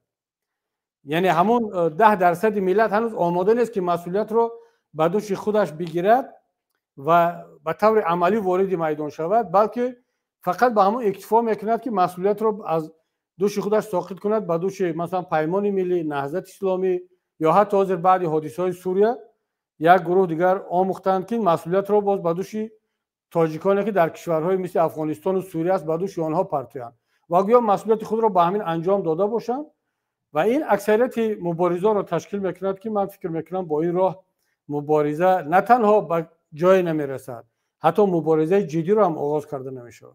نگاه کنید استاد، شما درباره رینتگراسی قوه‌های مسلح مخالفین گفته گذاشتید، اشاره هم کردید.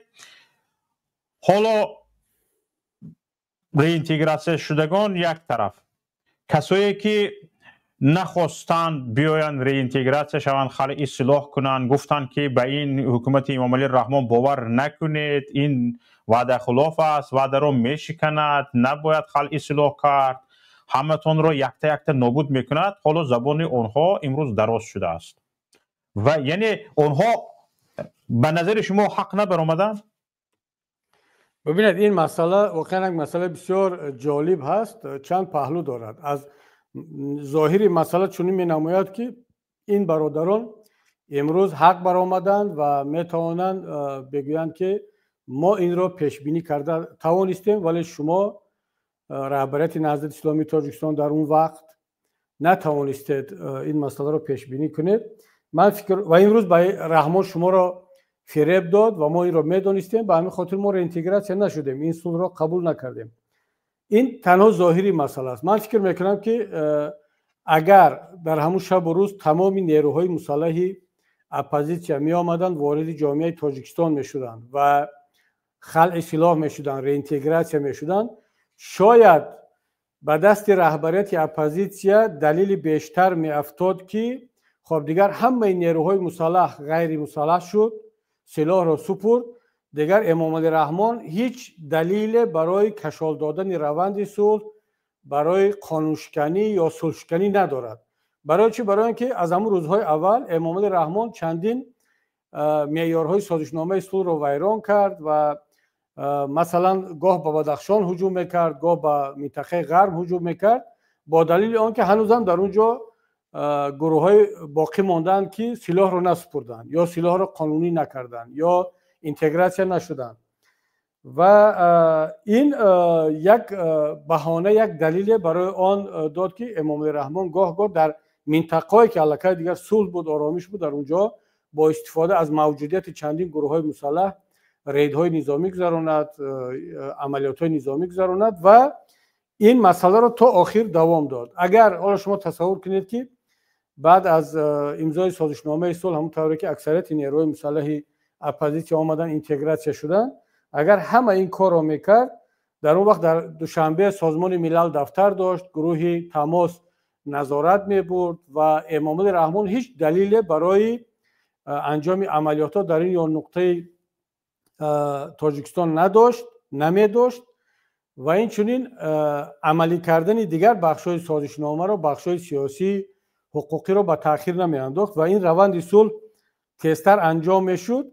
ولی وقتی که این خیلی طولانی شد، کشال یافت، از اون دوره معین کرده سازشنامه صلح که 18 ماه بود با چندین سال، بیشتر از 3 سال طولانی شد، این طولانی شدن یک فضا را برای بازی های بعدینه امام علی رحمان فراهم ساختی، دیگر خود را مطابق کرد برای این شرایط و قانونشکنی و پامال کردن سازشنامه را در اون وقت آغاز کرد. بنابر همین من خیلی با دشواری میتوانم بگویم که آیا این تحلیل درست است که این برادران درست پیش بینی کردن به همین خاطر سلاح را نسپاریدن، گپی آنها امروز حق برآمد، یا اینکه یک گروه دیگر بگوین که نه، محض همین سلاح را نسپاریدن و اطاعت نکردن باعث آن شد که امام علی رحمان دلیل پیدا کند برای قانونشکنی ها یا عمل های غیر قانونی یا ترور ملت، هجوم بالای ملت در بدخشان و نقطه های دیگر. بنابراین این مسئله دو پهلو دارد و باید که هر دو جنبه مسئله را خیلی با دقت تحلیل کرد. همون وقتها هم همون پیش از ممنوع شدن یا تروریستی اکستریمیستی اعلان شدن حزب نهضت اسلامی تاجیکستان هم، حتی در فعالیت های رسمی در داخل تاجیکستان هم بسیاری از نفران بودند که میگفتند که اوی شما یعنی به مبارزه خیانت کردید، به مقاومت خیانت کردید، ما در تروریستی مثلا گریم قصر پرزیدنت بودیم، غلبه نزدیک بود، شما آمدید همه را تسلیم کردید، خلع سلاح کردید. حتی در روزهای مبارزه رسمی هم این گپا وجود داشت، میگفت که اوی نابود میشوید، از بین میروید، تا شما را از بین نبرد امام علی رحمان آرام نمیگیرد. حتی در روزهای مبارزه رسمی هم همین خیلی گپا وجود داشت. من خودم که مسئول حزبی بودم این گپا رو از زبان مبارزین میشنیدم. به این چی میگید؟ ببینید اینجا مبارزه رسمی داشتیم، در مثلا مبارزه رسمی داشتیم در سال 2010 حتی پیروز هم شده بودیم در انتخابات، مثلا طبق آمارهایی که در ارشیو مثال گیریم حزب نهضت اسلامی تاجیکستان هست و حجت هایی که وجود دارد. اما در همون حالت هم میگفتن که نه دیده هیچ شما را مثل پشه قبول ندارد، شما من غلبه کردید هیچی گرفتن نتونستید، حتی غلبه خودتون رو یعنی پیروزی خودتون در انتخابات رو اقلا یعنی گرفتن نتونستید، داشته نتونستید، شما نابود میشوید، به این حکومت گوش نکنید. ما باوری داشتیم که مثلا در سال 2010 اینقدر پیروزی به دست آوردیم، شاید در سال 2015 شاید باز پیروزی بیشتر شود. اما گفته همون مردم رو پیش آمد که راست برآمد که میگفتند. ببینید شوکت جان، من فکر میکنم اینجا هم دو مسئله رو باید از هم جدا کرد. یکی اینکه بعد از فعالیت قانونی بخصوص بعد از وارد شدن به انتخابات ها و معلوم شدن اولین نشانهای آن که همونطور که شما گفتید امام رحمان هیچ نیتی پایبند بودن به سازشنامه صلح رو ندارد و آهسته آهسته برابر مستحکم کردن حکومت خود نه تنها اپوزیسیون سیاسی حزب نهضت اسلامی تاجیکستان رو بلکه تمام اپوزیسیون رو و تمام جامعه فعال و زنده رو از صحنه پاک خواهد کرد. این رو دیگر تقریبا همه میدونستن یا به اصطلاح دیگر همه میدونستیم. مثلا سالهای 2010 11 لکه شروع شد، در سالهای 2013 و 14 دیگر کاملا مشخص بود. یعنی کسی اگر بگوید که نه همون زمان ما میگفتیم و دیگران باور نداشتن، این غلط است. بله اون زمان همه میگفتن و همه باور داشتن تقریبا که این حالت خواهد شد. اما سوال این است که در مقابل دیگر حزب نهضت اسلامی تاجیکستان چرا گذاشته میتوانست؟ یعنی وقتی که جامعه جهانی با شمول کشورهای کفیل صلح روسیه و ایران و سازمان ملل اصلا دیگر به نامه‌های و به مراجعت‌های حزب نهضت اسلامی تاجیکستان، کارشناسان، سازمان‌های بین‌المللی دیگر اصلا جواب نمیگفتن، چون که همه مشغول اون وقت دیگر جنگ یکم اون حادثه کریم شده بود. روسیه و اوکراین، افغانستان، سوریه، لیبیا، سومالی مشغول این جایها بودن. حالا جواب میگوین؟ بله؟ حالا جواب میگوین؟ نه اصلا کسی آماده نیست جواب بگید. کی باید جواب بگید؟ و اون وقت هم جواب نمیگفتن، حالا هم جواب نمیگن. و بنابر همین حزب نهضت اسلامی تاجیکستان و دیگر نیروهای اپوزیسیونی در داخل تاجیکستان دیگر امکانیت تغییر وضعیت رو نداشتن. چرا؟ برای اینکه الکی تا سال 2003 و 2002 تمام نیروهای مسلح خود را خلع سلاح کرده بودند. یعنی آن چیزی رو که اپوزیسیا رو به صحنه آورده بود، آن چیزی که به اپوزیسیا آبرو بخشیده بود، جایگاه بخشیده بود، اون رو از دست داد. و حالا گفتن که نه دیگر اون رو یک گروه میگن که ما میگفتیم و دیگران نمیدونستن. نه تنها همه میگفتن و همه میدونستن. اما مسئله دیگر، مسئله یکم اون که آیا در عموم در امضای سازشنامه صلح اپوزیسیا اشتباه کرد یا نه؟ من در خود امضای سازشنامه در رفتن به سوی صلح یگان کمبودی و اشتباه رو نمیبینم. در نیت، در اعتماد، در باوری و در برنامه اپوزیسیا برای صلح کردن من یگان اشتباه رو نمیبینم. اما در جزئیات، در تطبیق این سازشنامه و در پیدا کردن مکانیزم هایی که بتواند طرف دیگر رو مجبور کند، وادار کند که پایبند به سازشنامه باشد، در اینجا واقعا مشکلی ها بود، کمبودی ها بود. این را دیگر نباید پنهان کرد، در این باره باید گفت. اما ببینید اینها را گفتن، اینها را تحلیل کردن باید به چه خاطر باشد؟ نه به خاطر آنکه به گذشته ها ما سنگ بزنیم، گذشته ها را تنقید کنیم و گذشته را همیشه سیاه کنیم و سیاه بینیم.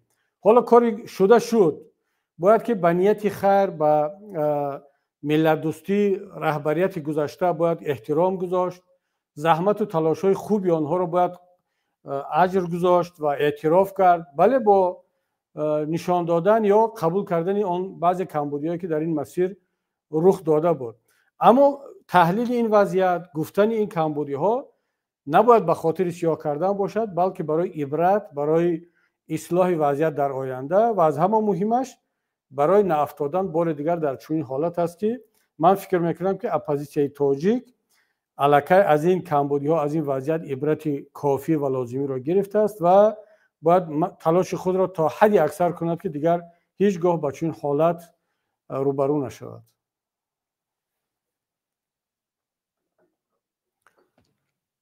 استاد در یک سخنرانی خود استاد حاج اکبر تورجانزاده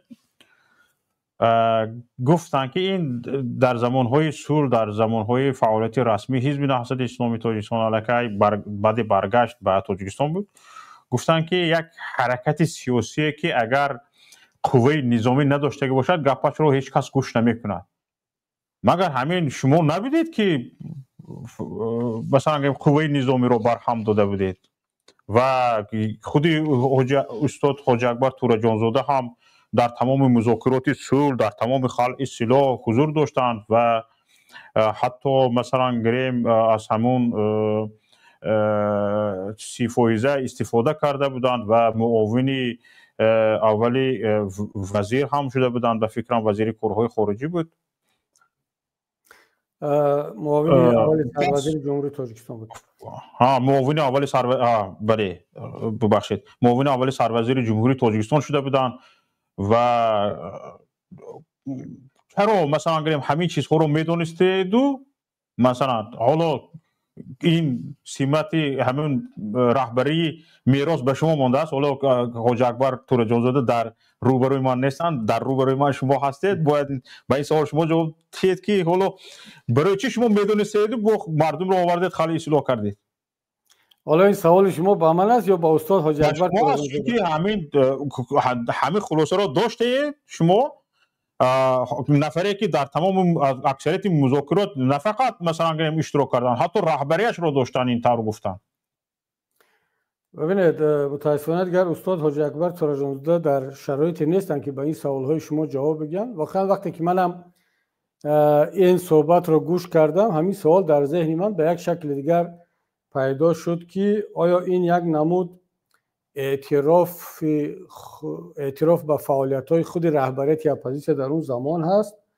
اگر چنین است، این واقعا یک جوانمردی رو می‌خواهد و باید اعتراف کرد که یعنی رهبریت اپوزیسیون تاجیک در اون زمان به اون حد نیست که اشتباه و کمبودی‌های خود رو اعتراف نکند.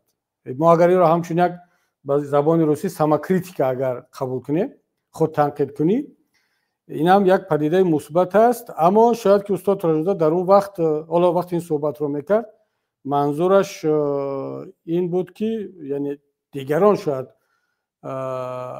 به این راضی شده باشند و ایشان، که در صورتی که من موافقم با این تحلیل شما که یعنی استاد نوری با تنهایی که تصمیم رو نگرفته بود، یک مشورت‌های شده بود و دستجمعانه این کار صورت گرفته بود. البته اگر این سوال با من مطرح شده باشد، باید بگویم که خب من نه تنها در زمان همچنین یک یاور و کارشناس در حتی بعض راوندهای گفت و شنید من شرکت کردم، ولی در کمیسیون اشتی ملی اول یاور بودم و بعدا عضو کمیسیون اشتی ملی، اما دیگر این سازشنامه امضا شده بود و دیگر در اونجا من در حزب نهضت اسلامی تاجیکستان حتی معاون رئیس هم نبودم و این سازشنامه امضا شده بود و دیگر مسئله خلع سلاح نیروهای مسلح اپوزیسیون یک امری واقعی بود که دیگر انجام شده است و اون باید انجام شود. و حالا در همین شرایط از موقع تحلیلگر و یک ناظر بی‌طرف ایستاده صحبت کردن فکر میکنم چندان شاید مناسب نباشد. من چرا شوکت جان در اکثر صحبت‌های خودم وقتی که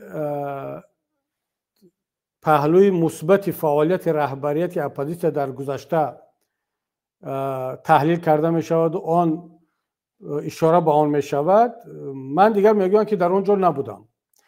اما وقتی که پهلوهای منفی بررسی می شود و تنقید کرده می شود رهبریت اپوزیسیون برای مثلا برای بر وقت خلع سلاح کردن بعض جزئیات ها رو به نظر نگرفتن، باوری از حد زیاد، اعتماد از حد زیاد به طرف دیگر نشان دادن. من هیچ وقت در صحبت هم نگفتم و نخواهم گفت که من در اون وقت اصلا نه در سطح رهبری بودم، نه تصمیم گیرنده بودم، نه در اون تصمیم ها شرکت میکردم. و من حتی عضو ریاست حزب نهضت اسلامی تاجیکستان وقت شدم که الکی کمیسیون هشته ملی کار خود را تمام کرده بود، برهم خورده بود. ولی اگر این را بگویم خوب نیست. بنابراین من همیشه میگم که ما رهبران اپوزیسیون در گذشته، یعنی به شکل خودم رو هم شریک میکنم. به خاطر چی؟ به خاطر آنکه ما بود در بیننده شنونده یگان ذهنیت پیدا نشود که من حالا میخوام بگم که نه این کمبودیا رو گذشته ها کردند و من نکردم. بنابراین من همیشه میگم که ما رهبران اپوزیسیون تاجیک در وقتش این کمبودیا رو کردیم و خودم رو به یک شکل شریک میدونم. چرا؟ برای که امروز این مسئولیت به دوش من است و فرق گذاشتن، جدا کردن بین رهبریت امروزه و گذشته خیلی کار دشوار است و اصلا فکر میکنم که خودی من این کار را باید نکنم. اما اگر تحلیلگران، کارشناسان این کار را کردن، این دیگر نظر شخصی اونا است.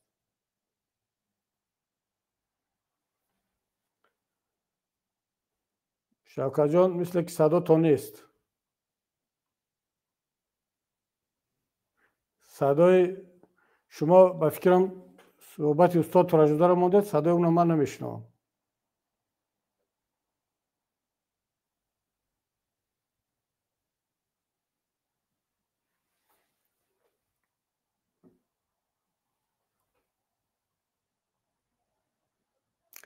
صدا تا نیست شوکت جان. صدای نوار هم نامده استاد؟ یا صدای نوار وجود داشت؟ نه من نشنیدم، در من نبود حداقل. بسیار من میخواستم اینجا نه فقط در همین باره گپ زدگی هستند، همین مسئله رو بسیار روشن صحبت کردگی هستند و خیلی این حرفای تاریخی هستند که مثال که از زبان یک نفر که در اکثر گفت و شنیدها نه استاد سید عبدالله نیروی بلکه خودشان رهبری را به عهده داشتند و خلاصهشان همین شده است که با نیروی سیاسی که نیروی نظامی ندارد کسی صحبت نمی کند. خلاصهشان هم این شده است. نه ببینید این وابستان که در کجا هست. مثلا در اروپا با یک نیروی سیاسی، در یک کشور دموکراتی با یک نیروی سیاسی که مردمی هست، انتخاب کننده بسیار دارد، همه گفتگو میکنن، اون رو به حساب میگیرن. اما در تاجیکستان در یک کشور دیکتاتوری که حکومتش تنها به سلاح و زوراوری اعتقاد دارد، باور دارد، واقعا با یک نیروی، حتی اگر ببینید نهضت اسلامی تاجیکستان در انتخابات 2010 یک پیروزی کاملا خاطع رو به دست آورد و این رو همه میدونستن، همه این رو اعتراف کردن، چی کارشناسان و ناظران داخلی و چی خارجی. اما وقتی که در سال 2097 اینا ما سلاح رو سپاریده بودیم، دیگر این قدرت و توانمندی و پیروزی ما با چی درد میخورد؟ وقتی که طرف دیگر قانون رو اعتراف نمیکند، انتخابات رو اعتراف نمیکند، نتیجه انتخابات رو اعتراف نمیکند، این شرکت و انتخابات، این همه فعالیت ها چی معنی دارد دیگر؟ واقعا در اینجا این حرف درست است که در یک کشور دیکتاتوری که قانون محور نیست، رهبریتش هیچ احترام به قانون و به دموکراسی و انتخابات ندارد، نیروی سیاسی که تنها سلاح او را به میدان آورده است، آب رو بخشیده است، اون رو از دست بدهد، این برابر خودکشی است دیگر. و این کار اپوزیسیون تاجیک کرد. یعنی خودکشی کرد. این کار را کرد. یعنی اپوزیسیون تاجیک خودکشی کرد. خب یعنی کاری را انجام داد که تقریبا برابر خودکشی بود، چون نمیدانست که طرف دیگر تا به این حد نامرد و عهدشکن است. خب این سادگی است، این خوشباوری است، هر چی دلتون میخواد نام بگذارید، اما این کار شد متاسفانه، این واقعیت است.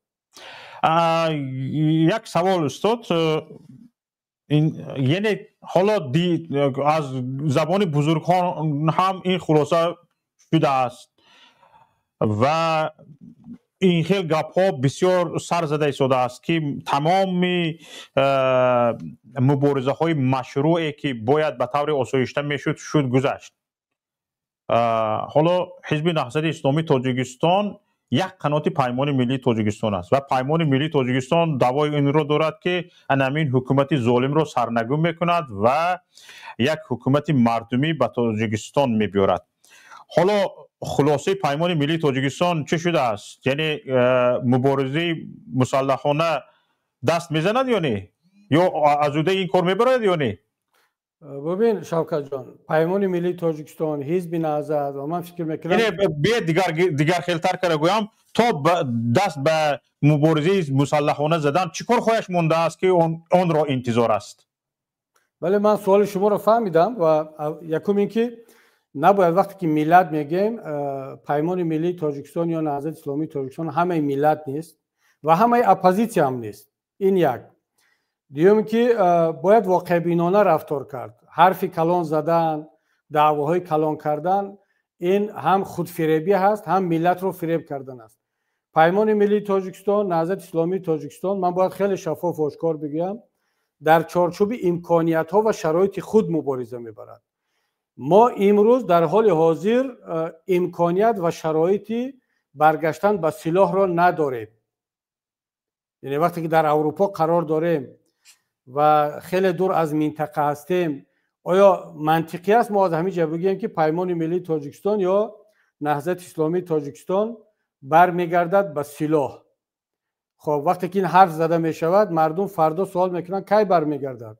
چگونه برمیگردد؟ چرا برنگشته؟ باید خیلی واقع بینانه، خیلی شفاف و صادقانه با ملت صحبت کرد. اما پیمان ملی تاجیکستان، نهضت اسلامی تاجیکستان مبارزه خود را با تمام نیرو و قوه در سمت‌های سیاسی، دیپلماتی، حقوق بشری، رسانه‌ای ادامه خواهد داد و هر یک بخش از ملت که شرایطش را دارد، امکانیتش را دارد و اون جا و مکانی که در اونجا هستند با اونا امکانیت میدهند و بعد از همه این مرحله ها اگر به یک مبارزه مسلحانه مشروع و قانون محور اگر دست بزند و ببین نهضت اسلامی تاجیکستان و پیمان ملی ببیند که در ترکیب این مبارزه مسلحانه عملی تروریستی نیست، عملی افراطگرایی نیست، خشونت علیه زن، کودک، علیه مردم ملکی نیست، اون برای ترساندن اقلیت‌های ملی و مذهبی و برای وحشت افکندن در بین جامعه نیست.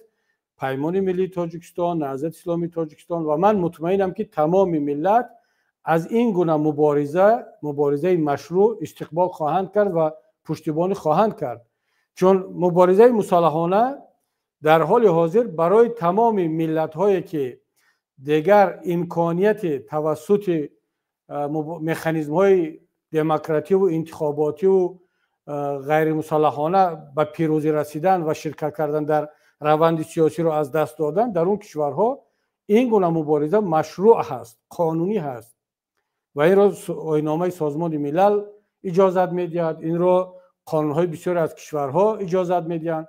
حتی ببینید همین امام علی رحمان که یک وقتا یکی از رهبران فرانت خلقی بود و خودش توسط ارتش خارجی به سر قدرت آمد، فعالیت آنها دست به سلاح زدن علیه حکومت موجوده، حکومتی که در دوشنبه به حکومت مراسای ملی که رهبرش پرزیدنتش معلوم بود، پارلمان وجود داشت، قانون وجود داشت، ولی یک ایده از هموطنان ما در یک منطقه تاجیکستان دست به سلاح زدن و اون سلاح را از کجا گرفتن؟ از یک کشور خارجی، یعنی از خدمات جاسوسی کشورهای خارجی. حالا آشکارتر بگیم از گروه روسیه و از اسلام کریموف این سلاح را گرفتن و برخلاف همه گونه قانون‌ها کنستیتوسیون عمل کننده جمهوری تاجیکستان با یک عمل مسلحانه مبارزه بردن و حکومت اون وقته مصالحه ملی رو سرنگون کردن. حالا سوال این است که رفتار امام علی رحمان در اساس کدام قانون بود و چه مشروعیت داشت؟ اما اونها آمدن بهانه تراشیدن، گفتن که برای مثال فعالیت حکومت مراسای ملی در دوشنبه با ما معقول نیست یا فلان کمبودی ها دارد، در فلان جا فلان کارهای بد انجام داد و این را برای خود دلیل کردند، بر خلاف قانونهای موجود دست به سلاح زدن و اونم نه تنها که دست به سلاح از یک داخل کشور گرفتن، سلاح را از یک کشور خارجی گرفتن. اگر آشکارتر بگیم با برنامه نقشه یک کشور خارجی عمل کردن، با رهبری یک کشور خارجی عمل کردن و در خدمت منفعت‌های یک دولت خارجی بودن. خب امام علی رحمان حالا هم میگوید که فعالیتش هم قانونی بود هم مشروع بود، که از نگاه ما هم خیانت بود هم جنایت بود، نه مشروعیت داشت نه قانونیت داشت. خب پس چرا همون کاری رو که امام علی رحمان در یک زمان کرد که حکومت مراسای ملی حکومت خانوادگی نبود، حکومت دوست نبود، حکومت نبود که در اونجا دیکتاتور کرده باشد، واقعا یک حکومت دموکراتی بود که در اون هم کمونیستا بودن، دموکراتا بودن، یک نفر از حزب نهضت اسلامی تاجیکستان دولت عثمان بود، رستاخیز بود، یعنی از تمامی حزب و حرکت ها وجود داشتن، از تمام منطقه ها بودن و امام علی رحمان این حکومت را حتی غیر مشروع و غیر قانونی اعلان کرد. امروز حکومت در تاجیکستان حکومت خانوادگی است، حکومت یک نفر است، حکومت تمام حزب و حرکت ها نیست و خب چگونه این را مبارزه علیه این گونه حکومتی که هم کروپسیا در آن است، هم ظلم هست، هم خانوادگی است، هم سازشنامه و قانونها را پامال کرده است، این مبارزه مشروع نباشد.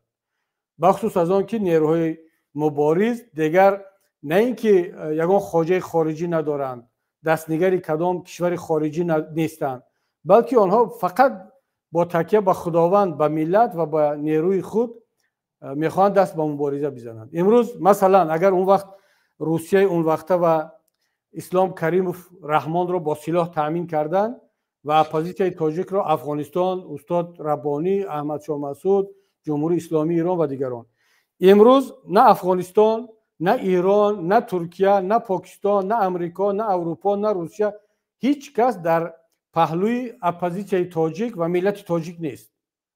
همه همکاری امام علی رحمان هستند. پس اگر ملت دست به مبارزه جدی بزند، اگرچه دیگر این مبارزه مسلحانه باشد، این مبارزه کاملا مشروع است. این مبارزه تنها با تکیه به ملت است، با تکیه به اون کشور خارجی، به اون طرف خارجی نیست و هم قانونی است هم مشروع. بنابراین من شوکت جان و این یعنی صحبت من به همه ملت است که کمترین شک در آن نداشته باشند که همه گونه مبارزه ملت تاجیک از این به بعد قانونی و مشروع هست. باز تکرار میکنم اگر به شرطی که در آن الیمنت های یا عنصرهای ترور و وحشت افکنی و افراطگرایی وجود نداشته باشد.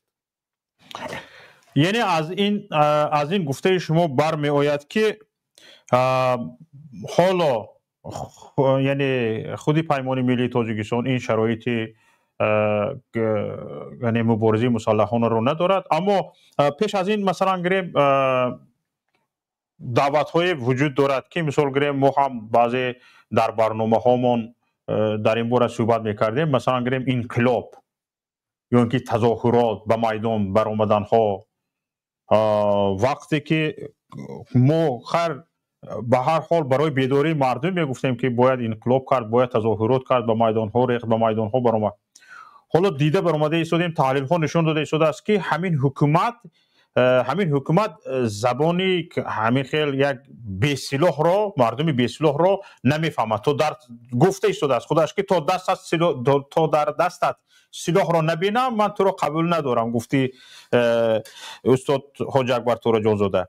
اما مردم برآمد، مردم بی‌سلاح فرض کردیم این دعوت های ما بلاگرها، ما رسانه‌دارها را گوش کرد، قبول کرد و به میدان ها ریخت. در اون وقت مثلا این مردم آسایشته وقتی که این گپ را گوش کرد به میدان ها ریخت، به سویش حکومت سلاح راست کرد، این مردم آسایشته شما از این گپ شما برمیاد که حالا آماده نیستید، سلاح را از کجا مییابد، از هستی خودش دفاع میکند. گفتید اون وقت مثلا افغانستان بود، ایران بود، حالا نه افغانستان رو داریم نه ایران رو داریم، حالا چیکار میکنیم؟ خب شوکت جان، من فکر میکنم که در افیر نباید همه جزئیات رو بحث کرد و صحبت کرد. ملتی که آماده مبارزه هست، همین سوال رو دارد که مثلا اگر من فرض کردیم برآمدم بر ضد من حکومت سلاح کشید، من چیکار باید کنم؟ ببینید ملتی که آماده مبارزه هست، آماده مبارزه شد، آماده قیام و انقلاب و به میدان ریختن شد، مطمئن باشد که این ملت دیگر از خودش دفاع کرده میتواند، بخصوص ملت تاجیک. و ملت مطمئن باشد که در بدن این ملت هستند و پیدا خواهند شد کسانی که دیگر از این ملت دفاع باید کنند و خواهند کرد. یعنی نباید شما دیگر تا به این حد ما بریم به جزئیات داده شویم به اون سمت که حالا اگر ملت قیام کرد و خیست کی از اونها دفاع میکند. هستند جوانان، هستند کسانی که آمادند از مردم مبارز دفاع کنند و این آمادگی وجود دارد. اما فقط مسئله در آن است که آیا واقعا ملت تاجیک اون همون بخشی که خودش آماده مبارزه مسلحانه نیست اما میخواد زندگیش تغییر کند، او حداقل همون قسمت مسئولیت خیستن، قیام کردن، تظاهرات کردن رو به دوش میگیرد یا نه؟ اگر اون قسمت ملت که آماده مبارزه، آماده قیام، آماده اعتراض کردن رو دارد، اگر اون قسمت تیار باشد، من به شما این کفالت رو میدیم که اون قسمت دیگر که از اون ملت مبارز باید دفاع کند و دفاع با جان و با مالش کند، اون قسمت تامین است، اون قسمت هست. شما اصلا در این شک نکنید. بنابر همین نباید من فکر میکنم که نه یک نیروی سیاسی نه یک سیاستمدار در وقت تحلیل و بحث و بررسی این مسئله ها تا به این حد به جزئیات و به دیتیل نخواهد رفت.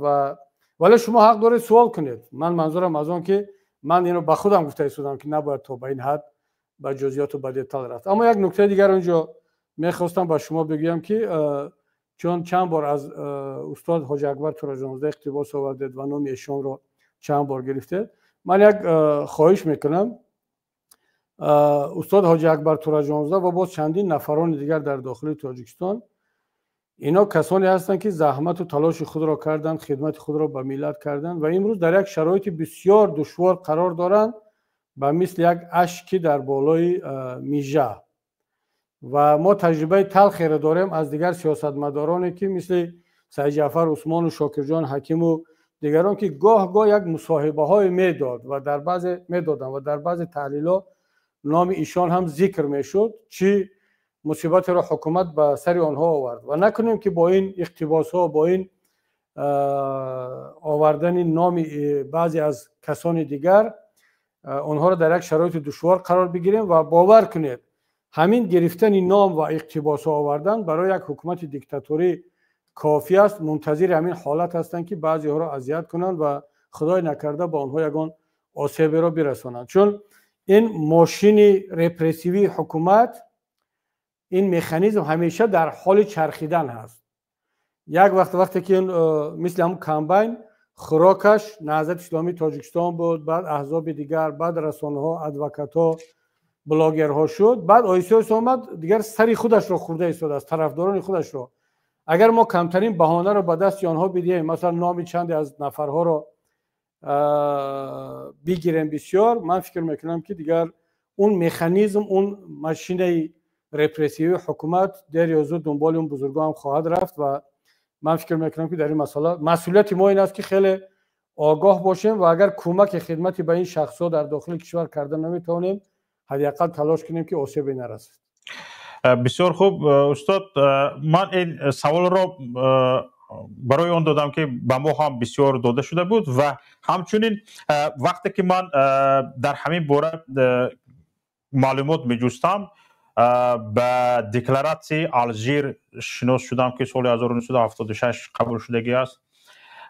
به کنونسیون های ژنو شناس شدم و وقتی که به همین ها نظر می اندوختم، همین دکلراسیون در نتیجه های مبارزه های مردم علیه مثلا حکومت های دیکتاتوری به میان آمدگی است. در نتیجه های مبارزه های مردمی دکلراسیون های قبول شدگی است و برای من بعد یک سند های مخصوصی شدگی است. مثلا گریم دکلراسیون آلژیر که رسما یک حجتی مثال گریم سازمان ملل متحد نباشد هم مثلا این حجت در نتیجه کنفرانس غیر رسمی که در الجیر در سال 1976 برگزار شدگی تهیه شدگی است از جانب نمایندگان حرکت‌های آزادی‌خواهی کشورهای رو به انکشاف و فعالان حقوق انسان قبول شدگی است. دیده می شود که یعنی وقتی که جام به لب ملت می بیاید، جام به لب مردم می بیاید، یعنی مردم خیلی همون پخش کرده می شوند، همون یک پروژه رو چقدر پخش کنی همینقدر تو رو دورتر می اندازد. مثل همین حالت در اکثری حالت ها پیش آمدگی است و حتما این مردم سلاحش رو هم یافتگی است، خودش رو چقدر محافظت کردنش رو خوش هم پیدا کردگی است و همه راه ها برایش پیدا شدگی است که از حقوق و آزادی های خودش دفاع کند و حکومت ظالم را سرنگون کند و در این باز دستاورد بزرگی همین گونه ملت ها این هم بوده است که در این نتیجه سندهای بین المللی قبول شدند که در آینده برای آیندگان مثلا یک سند مخصوصی حقوقی هستند. و ببینید حالا هم دکلراسیون الژیر هست، هم کنونسیون بین المللی زیر نظر آن هست و هم دکلراسیون حقوق بشر اسلامی قاهره هست که خط سازمان ملل متحد از سال 1945 قبول شدگی. بله و ببینید حتی شورای امنیت ماده 42 و دکلراسیون حقوق بشر اسلامی که در قاهره قبول شد و همه کشورهای اسلامی اون را امضا کردند، اون هم این مسئله را مطرح میکنند. حتی ببینید همین در بسیاری کشورهایی که گرفتن سلاح به شهروندان اجازه داده می شود با یک معیار در اونجا اشاره می شود برای از خود محافظت کردن. بله، یعنی سلاح برای اون گرفتن نمی شود که شما به دیگر کس هجوم کنید. قانون در داخل کشورها و در سطح دنیا به شما اجازه میدهد که سلاح حمل کنید به خاطر خودحمایتی، محافظتی، یعنی خود محافظتی و این فرق ندارد به یک نفر، به یک شهروند یا به یک ملت. معمولا در یک کشور آزاد و ملی این مسئولیت رو وزارت دفاع دارد، پلیس دارد، امنیت دارد. وقتی که ملت یک گروه از شهروندان خود رو وکالت میدهد، صلاحیت میدهد، اجازه میدهد که به جای من شما سلاح حمل کنید، از من دفاع کنید و این حقوق استثنایی یک بخش از ملت است در چهره وزارت دفاع، پلیس، امنیت و غیره ها کذا. اما وقتی که این نهادها مسئولیت خود را انجام نمیدهند و حتی بدتر از آن از این صلاحیت سوء استفاده میکنند و همین سلاحی که ملت به آنها داده است برای حمایت از ملت علیه خود ملت استفاده میبرند، ملت رو ترور میکنند، ملت رو میکشند و این در کشورهای دیکتاتوری خیلی زیاد رخ میدهد. ملت برای خود محافظتی دفاع از خود حق دارد که دست به سلاح بزند و این سلاح غیر قانونی را از دست بخش از افرادی که این سلاح را در اول قانونی به دست گرفتن اما غیر قانونی استفاده برده ایستادن، او را خلع سلاح کند و او را بی‌ضرر بگرداند و این صلاحیت یک ملت است دیگر. برای همین است که ملت ها قیام میکنند، شورش میکنند. برای همین است که بعضا وزارت های دفاع، گنرال ها، افسرها به طرف ملت میگذارند، چون اونها میبینند که حکومت بخصوص پرزیدنت ها یا برخی از نیروهای قدرتی از این حقوق انسانی خود سوء استفاده کرده ایستادند و این سلاح را بر ضد ملت استفاده میبرند. مثلا وزارت دفاع در تاجیکستان هم در بسیاری از کشورهای دیگر حق استفاده سلاح در داخل کشور را ندارد، فقط در خارج کشور. اما ما میبینیم که وزارت دفاع در بسیاری از کشورها در تاجیکستان هم در داخل کشور علیه ملت خود سلاح برداشت با سپارش رحمان. پس این معنی را دارد که اینجا قانون ویران شد، سلاح غیر قانونی استفاده شد.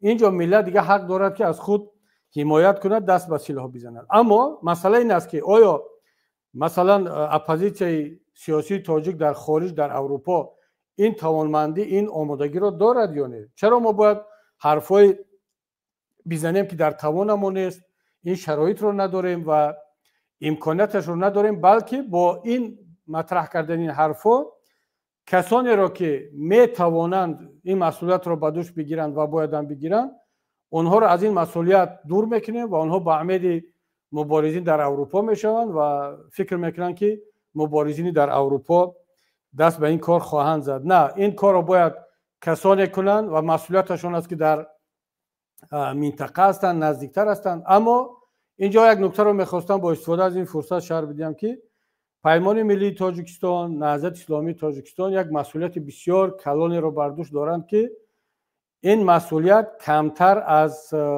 گرفتن سلاح نیست. اولش که اگر کار به حد برسد و خداوند به اون روز برساند که این شرایط پیش بیاید که پیمان ملی تاجیکستان هم بتواند در پهلوی ملت، در پهلوی مبارزان ملت باشد، حتما این کار را خواهد کرد. شما اصلا شک نکنید.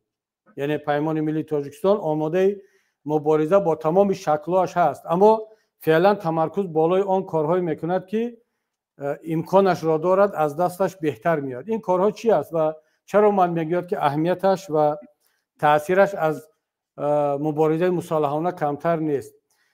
تصور کنید که یک بخشی از ملت وقتی که دست به مبارزه مسلحانه میزند، دست به قیام میزند، دست به انقلاب میزند، حتما حکومت و بعض دایره ها تلاش میکنند که این مبارزه رو مبارزه تروریستی و فعالیت های اکستریمیستی جلوه بدهند، معنی داد کنند.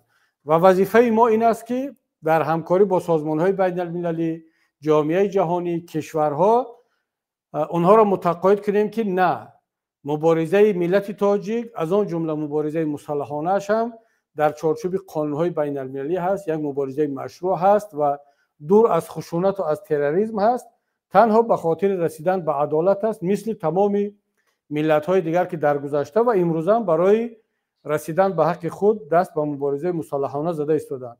پیمان ملی تاجیکستان این کار را کرده ایستاده است. در آینده این مسئولیت بسیار سنگین است، این را انجام خواهد داد و برادران مبارز مطمئن باشند که حداقل این قسمت کار را پیمان ملی تاجیکستان، نهضت اسلامی تاجیکستان و دیگر حزب و حرکت‌های مبارز به دوش خواهند گرفت و به نوع احسن و اعلا انجام خواهند داد. تشکر زیاد استاد. حالا میگذاریم به بخش سوال و جواب با مردم. اگر راضی باشید یک چند سوال ها از مردم قبول کنیم. اگر کوتاه‌تر باشند، یعنی همگی یک چند سوال، چون بعضی برای همین از تماشابینان خواهش کرده بشود که حقوق دیگران رو رعایت کنیم و به دیگران هم فرصت بدیم که سوالشون رو دو دقیقه باشند. یک چند نفر در انتظاری هستن. حالا یک نفر از واتساپ میخوان گپ زنن. بفرمایید. سلام علیکم برادر جان. سلام علیکم استاد. من بسیار خوشحالم که من با شما صحبت کرده شدم. و علیکم السلام. صدا هست استاد؟ بله بله صدا هست، میشنوم. استاد، رئیس جمهوری تاجیکستان پاسیان میگوید که گفته بود که در چیش با خون آمدن با خون میروم گفته بود. این همه میدوند، لیکن یک گپی اساسی رو او نمیگوید.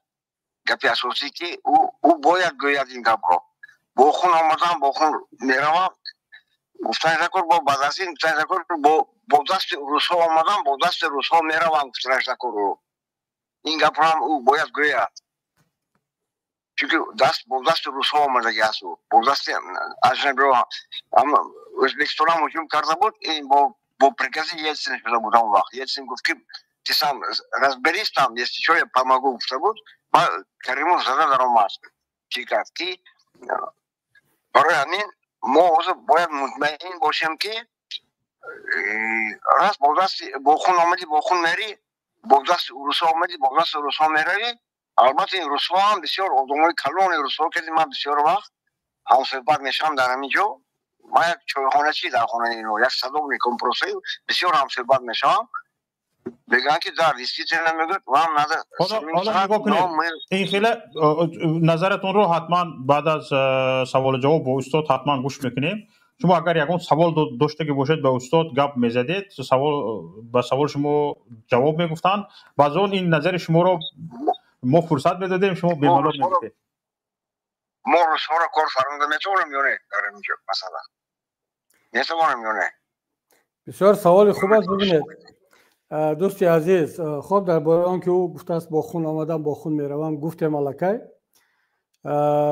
او بله با خونی زیاد آمد، ولی باید کوشش کرد که با خون نرود، یا اگر با خونم میرود باید خونی کمتر رود، چون او اثبات کرد که میتواند خونی زیاد بریزد و اصلا از ریزاندن خون پرهیز ندارد. اما در مسئله روس‌ها یا اون کشور دیگر من یک کمتر به همین نظر شما، حالا شما نظرتون رو نگفتید، به این نظر شما نیست، خیلی از هموطنان ما به این نظر هستند که در تاجیکستان هیچ کس نمیتواند یک تغییرات رو بدون پشتیبانی یک کشور خارجی به خصوص روسیه انجام بدهد.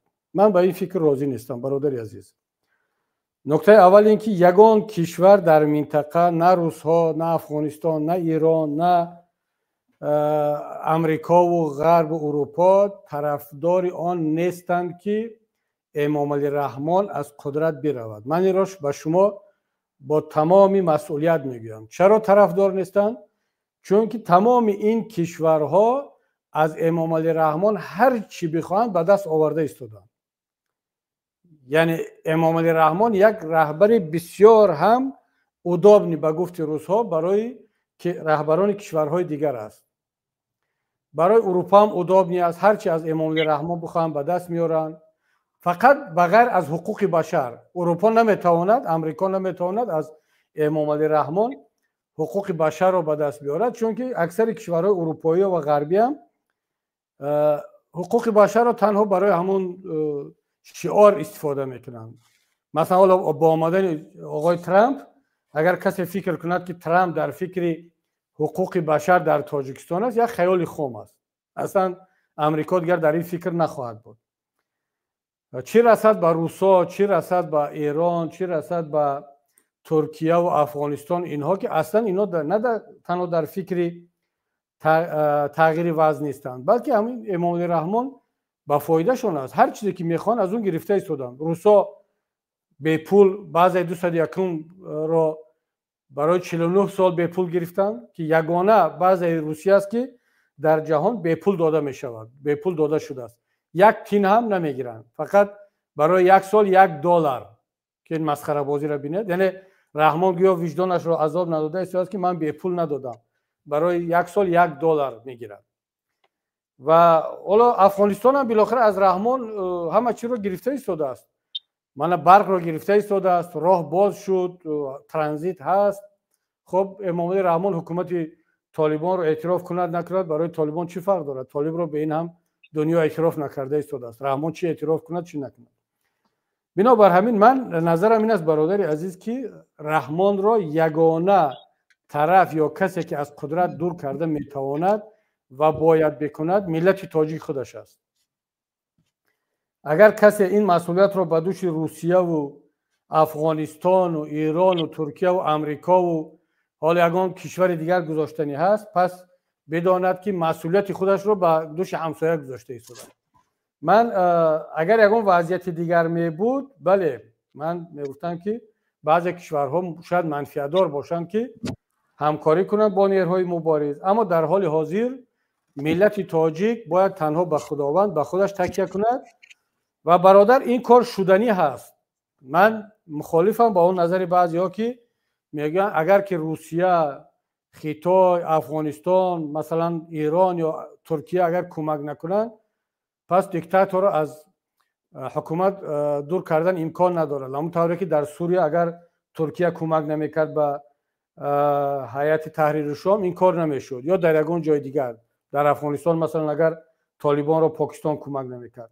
بله در بعضی جاها این امکان دارد، این میشود و اگر یگان حکومت، یگان کشور، یگان سازمان قوی پشتیبانی کند، باز مبارزه سبکتر میشود.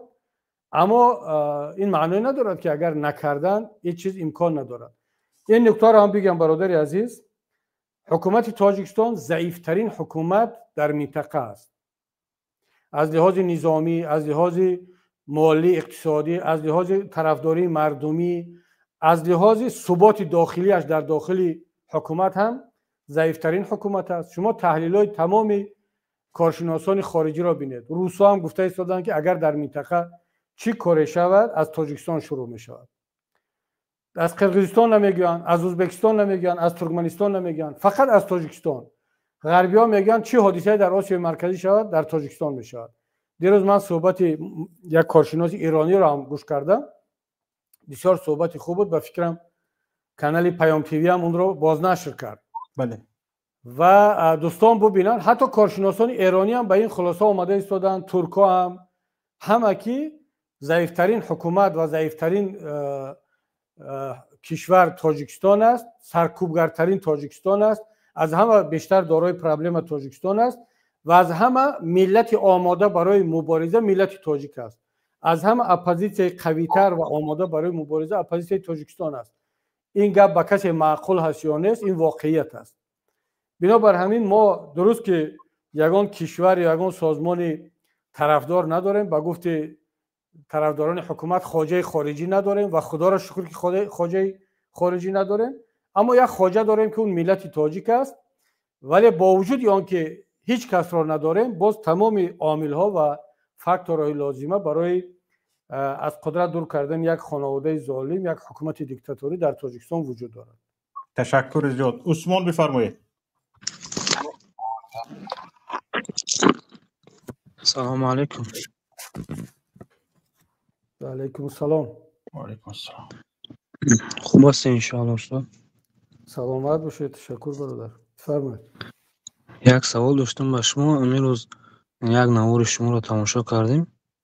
اگر من غلط نفهمیده باشم، همونجا میگن که انسان ها از بعض گروه ها مثلا حزب ها بعض توقعات دارند، وقتی آنها به حکومت میرسند دیگر و توقعاتی که شما دارین اونا اجرا کردن نمیتوانه. مثلا سوریه را بگیریم یا که دیگر گروه ها را. بعد این یک نوع چی نمیشه؟ مثلا از مردم کمک میگیری، وقتی که به قدرت میرسی بعد فکرها دیگر میشه. برادر بسیار سوال خوب دادید. من تشکر میگم به شما برای این سوال. این سوال شما بیانگر آن است که شما یک انسان بسیار آگاه هستید و خیلی تحلیل عمیق و چقور دارید. یعنی با گفت مردم مغز گپ را درک میکنید، میفهمید. بله من در که حالا یادم نیست کدام صحبت گفتم که تجربه نشان داد که بسیاری از نیروهای سیاسی در وقت مبارزه، در وقتی که نیاز به مردم دارن، شعارهای بسیار جذاب و جالب پیشنهاد میکنن، وعده های زیاد میدن، اما وقتی که به قدرت میرسن دیگر اون شرایط و وضعیت طرز میشود که یا وعده هاشون رو فراموش میکنن، برنامه هاشون رو فراموش میکنن، یا فراموش هم نکردن دیگر نمیتوانن اونها رو عملی کنن و یک تناقض بین موقع تا قدرت آمدن و موقع بعد از قدرت وجود دارد. برای من میگم که یک منطق مبارزه است، یک منطق دولتی یا حکومتی هست و این تنها در حزب‌های سیاسی هم نیست برادر عزیز، حتی در شخصیت هم هست. برای مثال ترامپ گفت در وقت معرکه انتخاباتیش گفت که اگر من انتخاب شود حتی تا پرزیدنت شدنم در همون مدت بعد انتخابات تا ایناگوراسیا در 24 سال جنگ اوکراین رو تمام میکنم.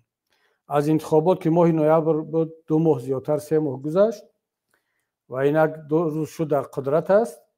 نه اینکه 24 ساعت بلکه در چند ماه جنگ اوکراین رو بس کردن نتوانست و خودش هم اعتراف کرده ایستاده است که در این مدت کوتاه نمیشود. یعنی ببینید فرق بین وعده تا حکومت و عمل بعد حکومت چقدر است.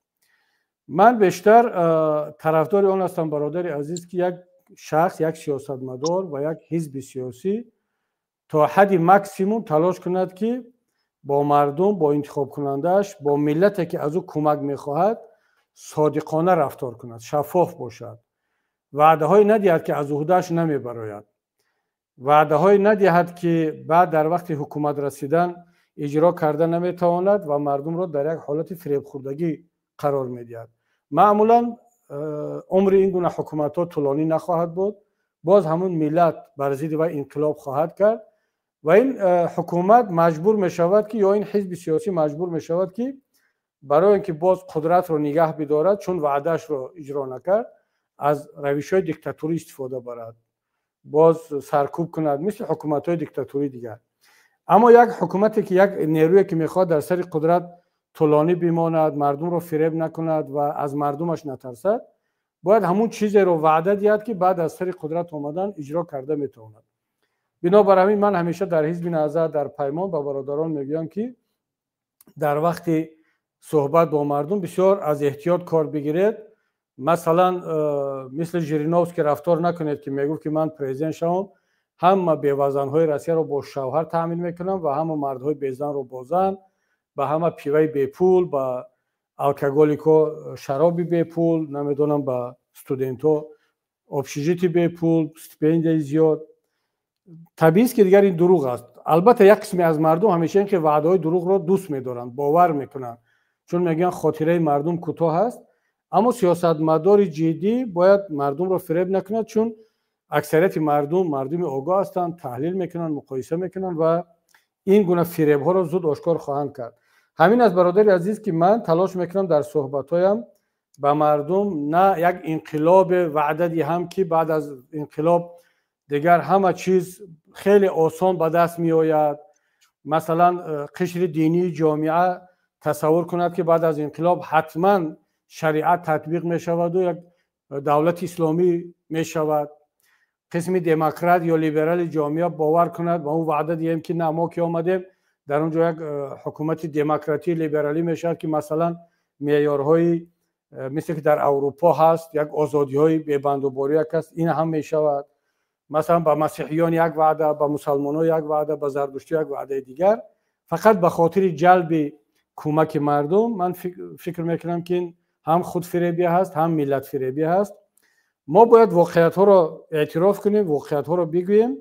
چگونه جامعه میخواهیم برای تاجیکان، برای ملت تاجیک که در آن همه خود را شهروند احساس کند و نه یک حکومت باشد که تنها به نفع یک گروه از جامعه باشد، حتی بگذار اکثریت هم باشد، بلکه اون تمام ملت خود را در یک آسایش، در آرامش حس کند. برای مثال حالا در سوریه من نمیدونم، راست دیگه چندان آگاه نیستم که هیئت تحریر شام به ملت سوریه تا رسیدن به قدرت چی وعده ها کرده بود. اما همچنین یک گروه اسلامی طبیعی است که حزب و حرکت ها مردم ارزش محور، دین محور، از اونها یک توقعات انتظاری های را دارند و وقتی میبینن که حکومت حاضره مثلا تلاش کرده شده است که به همه اهالی، به همه مردم صرف نظر از دین و مذهب و قوم و زبانشان شرایط برابر رو بدهد، هم به همه اجازت بدهد که مراسم‌های دینی خود را برگزار کنند، با بعضی ها این معقول نیست. حتی من میبینم که همین که اجازه داد که ارچه سال نوی گذاشته شود، مردم در خیابان ها سال نو را جشن بگیرند، شرابخانه ها کار کرده ایستاده است، مرکزهای تفریحی کار کرده ایستاده است. با خیلی ها از حتی با بعضی تاجیکانی که در همونجا کار و فعالیت و مبارزه کردن چندان معقول نیست. ولی این دیگر برمیگردد به خود همون ملت، به خود همون حکومت. و من فکر میکنم که شرایط تاجیکستان هم یک چیز مانند سوریه هست از لحاظ بافت فرهنگی، بافت اجتماعی و تاریخ سیاسی و ترکیب قومی و مذهبی. ما تقریبا خیلی شباهت ها داره و عجیبش همین است که از لحاظ حکومت دیکتاتوری که از پدر به پسر گذشته است، تاجیکستان و سوریه هم خیلی شباهت ها دارد. و اما باوری دارم که نیروهای اسلامی تاجیک هم مثل برادران اسلامی سوریه از آن همون حالا چه گویم یک رفتارها و دیدگاه‌های معتدل اسلامی برخوردار هستند. حداقل اکثریت نیروهای اسلامی تاجیک خیلی دیدگاه‌های معتدل، دیدگاه‌های منطقی دارند، به حد تکفیر و به حد افراطگرایی که خیلی با اون دیدگاه‌های شخص شده عصر میانگی از اونها دورند. ولی اون یک بخش دیگری اگر که باقی مانده باشد که هنوز هم هست، ما مشاهده میکنیم. امیدوارم که آنها هم درک خواهند کرد که در تاجیکستان اگر واقعا میخوان یک جامعه آرام و آسایشته در آینده باشد که ارزش‌های اسلامی در عموم، حتی بگذار به حد اقل هم باشد، مینیمالی هم باشد، تامین و رعایت می شود، باید که زیاده روی نکنند. چون وقتی آدم زیاده روی میکند همه چیز را از دست میدهد. یعنی یا 0 یا 100 معمولا شما یا 100 رو میگیرید یا 0 رو. اما ما باید تلاش کنیم که حداقل از 50 بالا 60% میانه هم باشد. در اون شرایطی که الان هم ارزش‌های اسلامی پامال میشود در تاجیکستان سرکوب میشود، حداقل یک میانه به دست بیاد، همون برای آینده تاجیکستان کافی خواهد بود. من چرا خیلی مفصل و با جزئیات به سوال شما برادر جواب دادم؟ چون احساس کردم که یک برادری آگاه هستید و این مسئله را خوب درک میکنید و انشالله که توسط این سوال شما تا جای دیدگاه ها و موقع ما برای ملت تاجیکان آشکار شد. سلامت باشید. تشکر زیاد استاد. موسفید بفرمایید. موسفید. سلام علیکم. فقط خواهش میکنم کسانی که سوال میدید همین اختشام کوتاه مختصر سوال خودتون رو بدید تا به دیگران فرصت شود. من بدتر صحبتم میکنم. سلام من هر دو ما هم محیدین با هم شفقت شما با گپای محیدین و من معقولند. من پیشتر سوال داشتم، سوالات من حاضر بعد بموندم. بعضی اشتباه ها هستند که من باید راست میکردم، محیدین خودشون راست گرفته بردن. درست.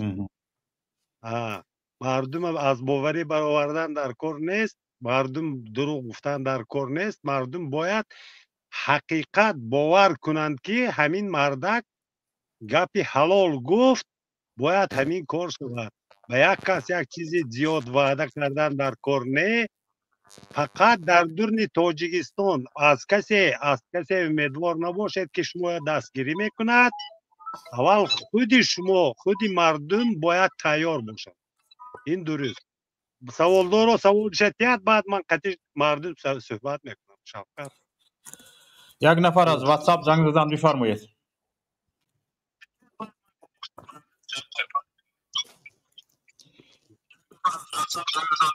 شما اول یوتیوب خاموش کنید لطفا. یوتیوب خاموش کنید بعد گپ زنید.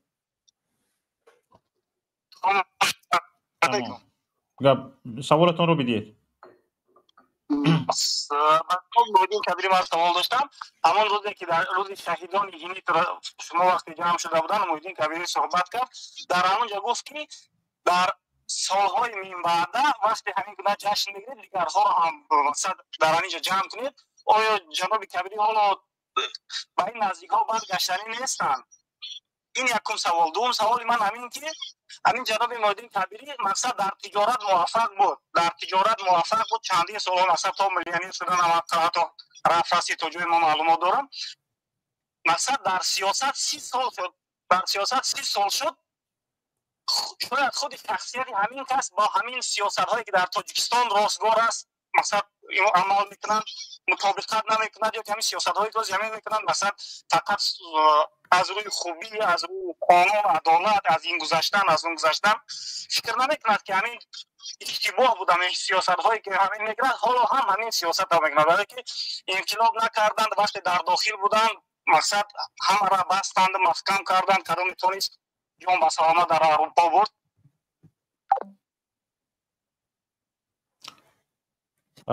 تمام کردی برادر؟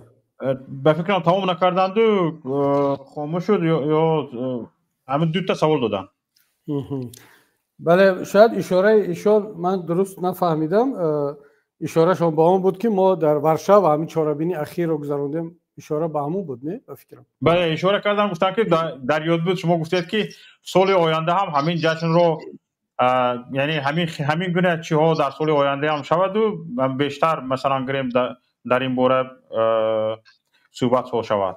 بله ببینید من همیشه در صحبت های میگم وقتی از من سوال میکنن که کی به تاجیکستان برمیگرده، من میگویم که این میتواند فردا باشد، میتواند 1 سال بعد، میتواند 10 سال بعد باشد و اگر مبارزه به نتیجه نرسد میتواند برخی در همینجا خاک شوند. یعنی این واقعیت است. و مثلا اگر به من یک کس بگوید که حالا پیش بینی اگر تواند و آدمی فالبین باشد بگوید که من این را پیش بینی کردم که شما به تاجیکستان دیگر بر نمیگردید، مبارزهتون چی فایده دارد؟ اصلا هیچ فایده ندارد. آیا من از مبارزه خود دست میکشم؟ هیچ وقت. یعنی من حتی اگر این احتمال هم شود که دیگر به تاجیکستان برگشتن نمیتوانم، من مبارزه خود را تا روز آخر ادامه خواهم داد، برای اینکه این رسالت من است، این مسئولیت من است. من این را گفتم که اگر، اما من باور دارم، من مطمئنم که ملت تاجیک یک روز نه یک روز به پیروزی خواهد رسید و ما به تاجیکستان برمیگردیم. دیر یا زود حتما این کار خواهد شد. حتی من اگر مثلا 3 سال پیش 4 سال پیش از من سوال میکردم، من شاید میگفتم که این کمی طولانی تر میشود، اما الان در همین شب و روز من حتی یک مقدار مهلت برگشتن به تاجیکستان رو زودتر دیده ایستادم، زودتر تخمین میکنم. فردا اگر برگشتیم یا سال آینده برگشتیم، همین مراسم رو خوبتر و بهتر درباره شهدا و یادبود مبارزین در تاجیکستان خواهیم کرد. یعنی وقتی میگم که سال آینده این کار رو ما باید بهتر برگزار کنیم، اگر در اروپا هستیم در اروپا بهتر کنیم، اگر تاجیکستان برگشتیم در تاجیکستان این رو بهتر برگزار کنیم. این دیگر هیچ ربطی به اروپا بودن یا نبودن ندارد. اما در سوال دوم شون که من شاید در بعض بخش‌های دیگر مثل تجارت و علم و دیپلمات خیلی میگن که موفق تر باشم از اون که در سیاست. من نمیگم که من یک سیاستمدار واقعا ایدئالی هستم و بسیار هم موفق. شاید در یک زمان موفق بودم. مثلا شما ببینید که موفقیت یک رهبر سیاسی، رهبر یک حزب چی هست در تمام دنیا؟ در انتخابات پیروز شدن. درست؟ در انتخابات شرکت کردن و پیروز شدن. نهضت اسلامی تاجیکستان زیر رهبری کمانده ما در تاجیکستان در انتخابات ها پیروز شد یا نشد؟ یعنی ما اثبات کرده تونستیم که اگر تاجیکستان یک دولت دموکراتی می بود، اگر ما در یک دولت اروپایی زندگی میکردیم، اگر در یک دولت آسیایی هم ولی در اونجا قانون رعایت میشد، یعنی فعالیت ما، من نمیگم فعالیت خودم تنها، کمانده ما، و من خدا را شکر میگم و این فخر رو دارم که مسئولیت مدیریت این کمانده را داشتم و هنوزم دارم. یعنی همین باید نتیجه گیری شود که ما در انتخابات پیروز شدیم. نهضت اسلامی تاجیکستان باید در حکومت می بود، یعنی یا با پرزیدنت یا سروزیر یا پارلمان به یک شکلی. اما اونه که شاید بعضی ها بگن که این مهم نیست که شما در انتخابات پیروز شدید، مهم این که شما نتیجه را به دست آوردن نتوانستید، نگه داشتن نتوانستید. برادران، این حالت را میماند که ما دزد و صاحب گاو را برابر مسئول میدونیم. یعنی بله، اگر که ما نتیجه انتخابات را حفظ کردن نتوانستیم، معنی دارد که مثل همون صاحب گاو که در رو خوب نبستیم یا یگان کمبودی دیگر کردیم یا شرایط همون بود، عاقل نداشتیم شاید، اما هیچگاه کمبودی ما برابر جنایت دزد نیست. اون طرف دزد بود، اون طرف جنایت کرد که ما باور کردیم و این حادثه رخ داد. اما حاضر ببینید دوستان عزیز، در شرایط امروزه من همیشه به همین نظر هستم که دلخواه، مثلا شاید که من دیگر هر خدمت به ملت و به اپوزیسیا و به سیاست و به دین توانستم کردم. اگر در همین شرایط یک برادر از نهضت اسلامی تاجیکستان، از پیمان، از هر جای دیگر بیاید برنامه‌اش رو پیشنهاد کند، به من نه، باور کنید بعضی ها میآیند برنامه‌شون رو یا پیشنهاد رو به من شخصا میکنن، میگن که خب من این برنامه رو به خودت میکنم، خودت بیره و من در جای خودت رهبر یا رئیس شم. خیلی یک در سیاست این رو ساده‌نگاری، عوامگرایی میگن. یک برادر بیاید مثلا اعضای حزب نهضت اسلامی تاجیکستان، اعضای پیمان یا هر گروه دیگر برنامه‌اش رو به همون نهادی که تصمیم میگیرد پیشنهاد کند. برای مثال به رهبری به ریاست حزب نهضت اسلامی تاجیکستان و ریاست حزب نهضت اسلامی تاجیکستان برنامه رو تحلیل میکند، رای میدهد، آواز میدهد، یک نفر رو به جای من رهبری نهضت اسلامی تاجیکستان انتخاب میکند. چی اشکال دارد؟ یعنی حزب به این نتیجه میرسد که در حال حاضر در داخل نهضت اسلامی تاجیکستان یک نفری هست که از محیدین کبیری بهتر حزب را مدیریت میکند. این را نه محیدین کبیری خودش تصمیم میگیرد یا نه اون نفری که دعوا دارد یا یک گروه، بلکه ریاست عالی. در پیمان ملی تاجیکستان این نهاد شورای رهبری پیمان ملی تاجیکستان است. یک نفر باید که برنامه خود را پیشنهاد کند. در گروه 24 همون نهاد مسئول گروه 24 است. در یک حزب و حرکت دیگر همون نهاد مسئول است، یا انجمن یا که ریاست یا طبق آیین‌نامه کدام نهاد این کار را کند. من به این نظرم که با این روش حتما ملت اپوزیسیا موفق خواهد شد که به جای یک نفری که مسئولیت خود را انجام داده است، نیروی خود را صرف کرده است، امروز باید که به یک مسئولیت دیگر بگذرد، یک نفری بهتر و خوبتر را به صحنه خواهد آورد و می آورد. اما اگر اون نیرو، اون تشکیلات تحلیل کند، برنامه ها را ببیند، بگوید که نه، با وجود همه این مشکلی حالا باید همین گروه یا همین کمانده یا همین نفر باز مسئولیت خود را ادامه بدهد، این تصمیم دیگر همون ریاست است و همون شورا است و همون تشکیلات می شود. ما بعضا همین گونه بحث ها را خیلی فردی و شخصی میکنیم. مثلا گویا که همین تصمیم رو فقط من میگرفته باشم، میان میگن که خودت جا را خالی کن، من به جای خودت بیام، کار حل می شود. این به احترامی نسبت به یک حزب است، به یک ریاست است، به احترامی به ملت است، به مبارزه هست. و در یگان تشکیلات، یگان حزب، در یگان جامعه با سواد و مسئولیت شناس کار به این شکل انجام نمی شود. بنابراین برادر عزیز، من در این مسئله خیلی موقعم شفاف و آشکار است و همیشه حالا ما در نهضت اسلامی تاجیکستان میدونیم که 1 سال شد روند اصلاحات را روی دست گرفته ایم و الحمدلله که کار خیلی پیش رفته است و نتیجه این اصلاحات چی میشد؟ یک بازنگری کامل در سندها، در برنامه‌ها و در کادر راهبری.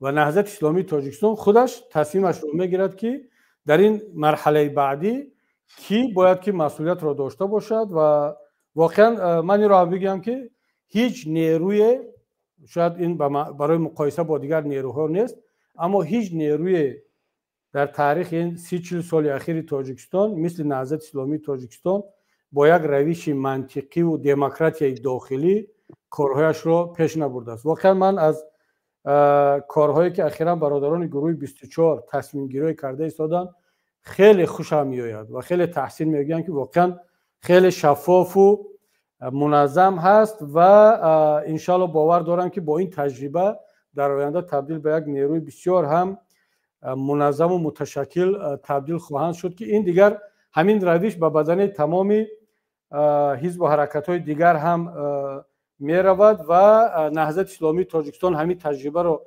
30-40 سال دارد و حالا بسیار خرسندیم که دیگر نیرو هم خیلی خوب در همین مسیر پیش رفته ایستادن و تلاش باید کنیم که همین فرهنگ، همین مسیر تبدیل به یک فرهنگ سیاسی ملت تاجیک شود که دیگر یک حاکمیتی، افتکرات یا دیکتاتور نه تنها در دولت بلکه در احزاب سیاسی هم وجود نداشته باشد. تشکر. غم بفرمایید. صدای این برادر نیست کو؟ میکروفونتون کشتگیه، میکروفونتون فعال کنید. بفرمایید. سلام علیکم و رحمت الله. و هر برادران مبارز مجاهد. ماشاءالله که استاد محترم بسیار گپ‌های خوب گفته، همش گذاشتن دیگه یگون جای ایلواش نیست. ما انشالله که در برت هستیم.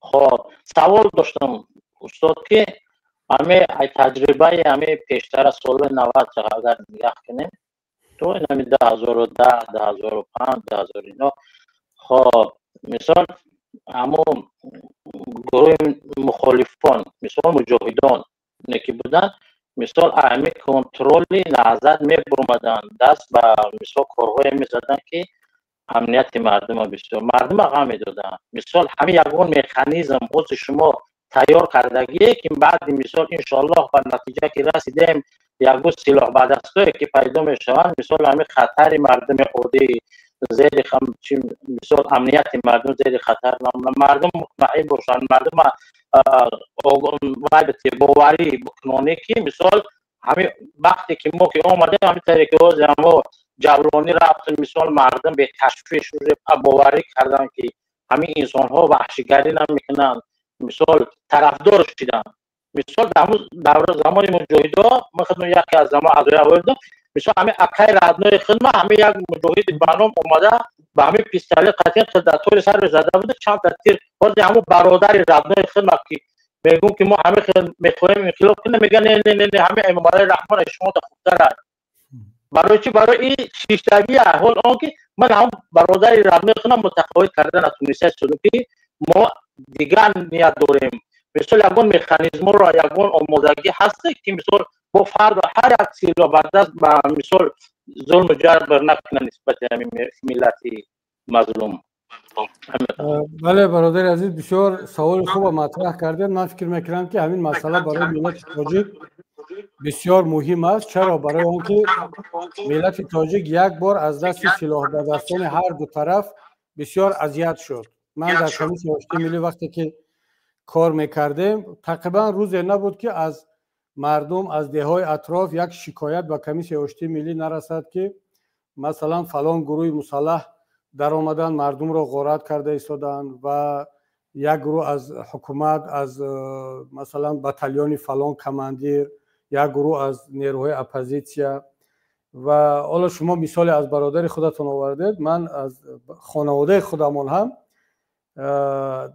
به همین حالت دچار شد و این را یگان نیروی گروه مسلحی مثلا حکومتی نکرده بود بلکه همون بعضی گروه های مسلحی که طرفدار اپوزیسیا بودن و فقط با دلیل آنکه ما مجاهد هستیم و ما سلاح داریم و گپی ما قانون است گپی ما شریعت است خیلی از زیاده‌روی های در دهه ها میکردن نسبت مردم میکردن و این تجربه تلخ و ملت دارد. و همین مثالی که شما از سوریه آوردید ببینید خیلی ها در سوریه سلاح بدستان کسانی که در پهلوی جولانی یا احمد الشرعه مبارزه بردن شاید اونا هم دلشون بخواهد که بعضی معیارها بعضی کارها را به شکل دیگر در جامعه تطبیق کنند با استفاده از سلاح ولی حکومت مرکزی امروزه سوریه با قاطعیت عمل کرده ایستاده است و دیگر اجازت نمیدهد که هیچ یک گروه مسلحی حتی اسلامی هم مجاهد هم با دیدگاه خود با تفسیر خود از دین از شریعت بین مردم معیارهای را تطبیق کند با زور سلاح مجبوری که مطابق با سیاست‌های حکومت مرکزی نیست و زود آنها را سرکوب میکند و اجازت عمل نمیدهد. این کاری را که باید نیروهای اپوزیسیا در اولی کار در تاجیکستان میکردن.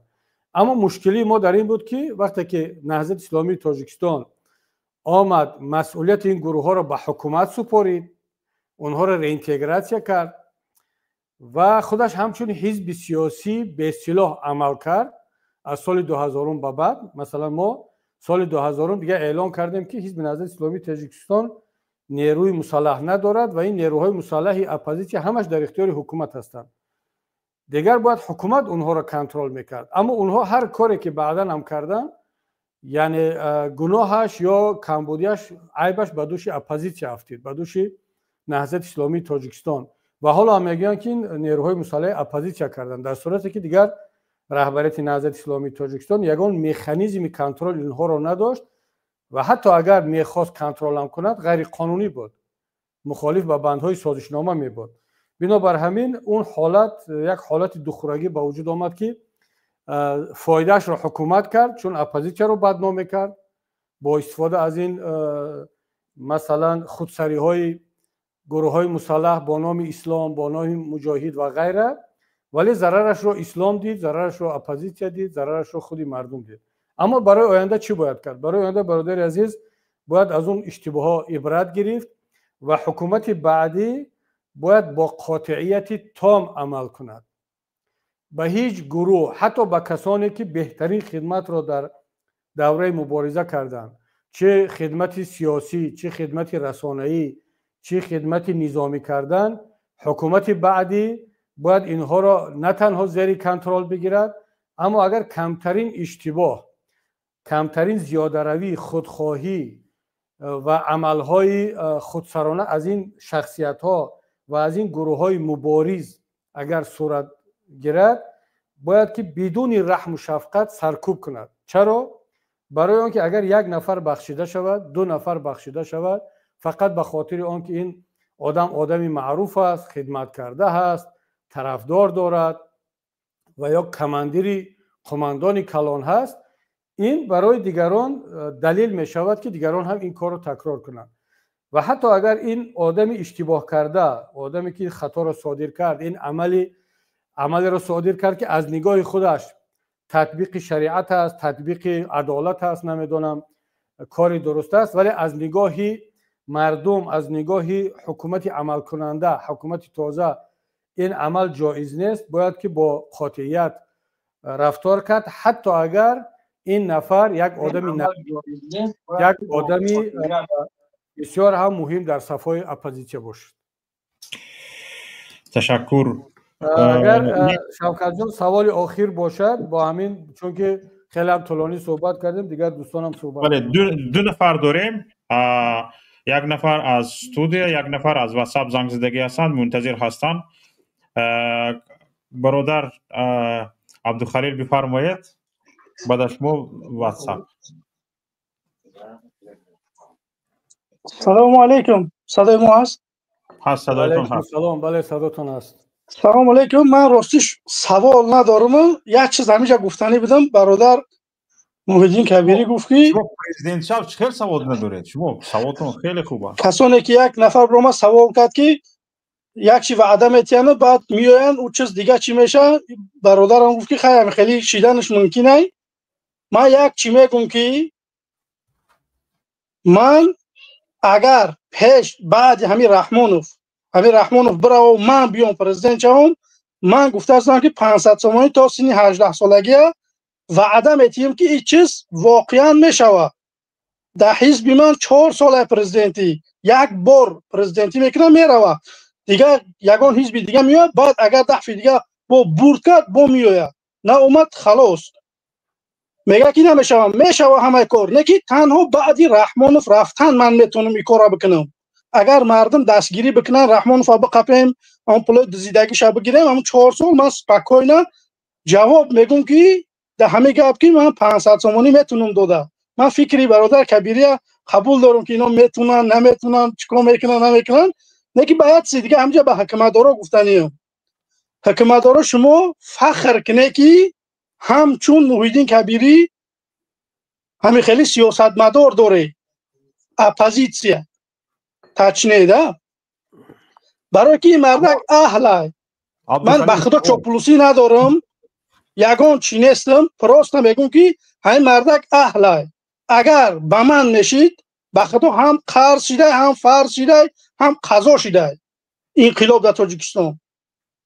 بچه همه کار نسبتی ما کردن، ما اکستریمیست، ما تروریست، که در صورتی که ما مورچه را کشتگی نیستیم، حق یک کس نخوردیم، یگان بودجه دولت ندزدیدیم، یگان کار نکردیم. امروز همه عنوان ما را دادگن. او انسانایی که امروز پیشوای ملت نمیدونم 1000 عنوان دادگن، او انسان قاتلان امروز از سر قدرت. اگر ما باید بارگه میگم که شما فخر کنه که همین خیلی آدما هستن که همین وضعیت همین طولانی رفته است. این مردکا با صبر ایخ نکنه، بچه ها اوخ نکنه، در چند جلسه هاش میشینیم گوش میکنیم. برادر محیدین کبیری که مثال با خشونت وای نکنه، یک کار بکنه که مردم سالاری باشه. اگر میگن که با من باشه بیا مردم اینا کدمت هم میفوره و گرینی اینا منظور تو بیا بریم اینا یکم آدمی که در میدان میدروه. من قسم خوردم که اروپا یکم آدمی که میرن و آدم منه اینا. من در همون گفتم ایستادگی هم میستم. نه کدمت زور باشه، کدمت که میخواه که در وطن یگان دیگرگونی کنه بیا بریم. همه چی پیدا میشه. صورتی که ما خودمون در تاجیکستان وقتی خونه راست میکنیم، خونه عادی یا خونه عادی راست میکنیم، مبلغ مون نمیرسه، بعد میریم استرای ماتریال قرض میگیریم که با فرد و فرزند ما روسیه پول روی میکنه میتیم. اون نره کار بسم الله نکنی، خداوند من برکت. وقتی تو حرکت نکنی یا اون باش کنی خداوند نمیتیه. به همین خاطر بیای مردم خیلی میان کار بکنه. این مردکو میگن که ما اون با اوجش نه اومدیم، اون اینا آماده نیستن. اینا من آماده ام که بریم لبای خیل بر رحمانوف شپ و شپ کنیم. بخن اومده بعد بخن میره تمام، یگان مشکلی نیست. اگر خیلی آرامی قضیه خورش نه آرامی نه مردم. اینا برادر محیدین کبیری حزب نهضت پیمان مرحمت گوش کنه.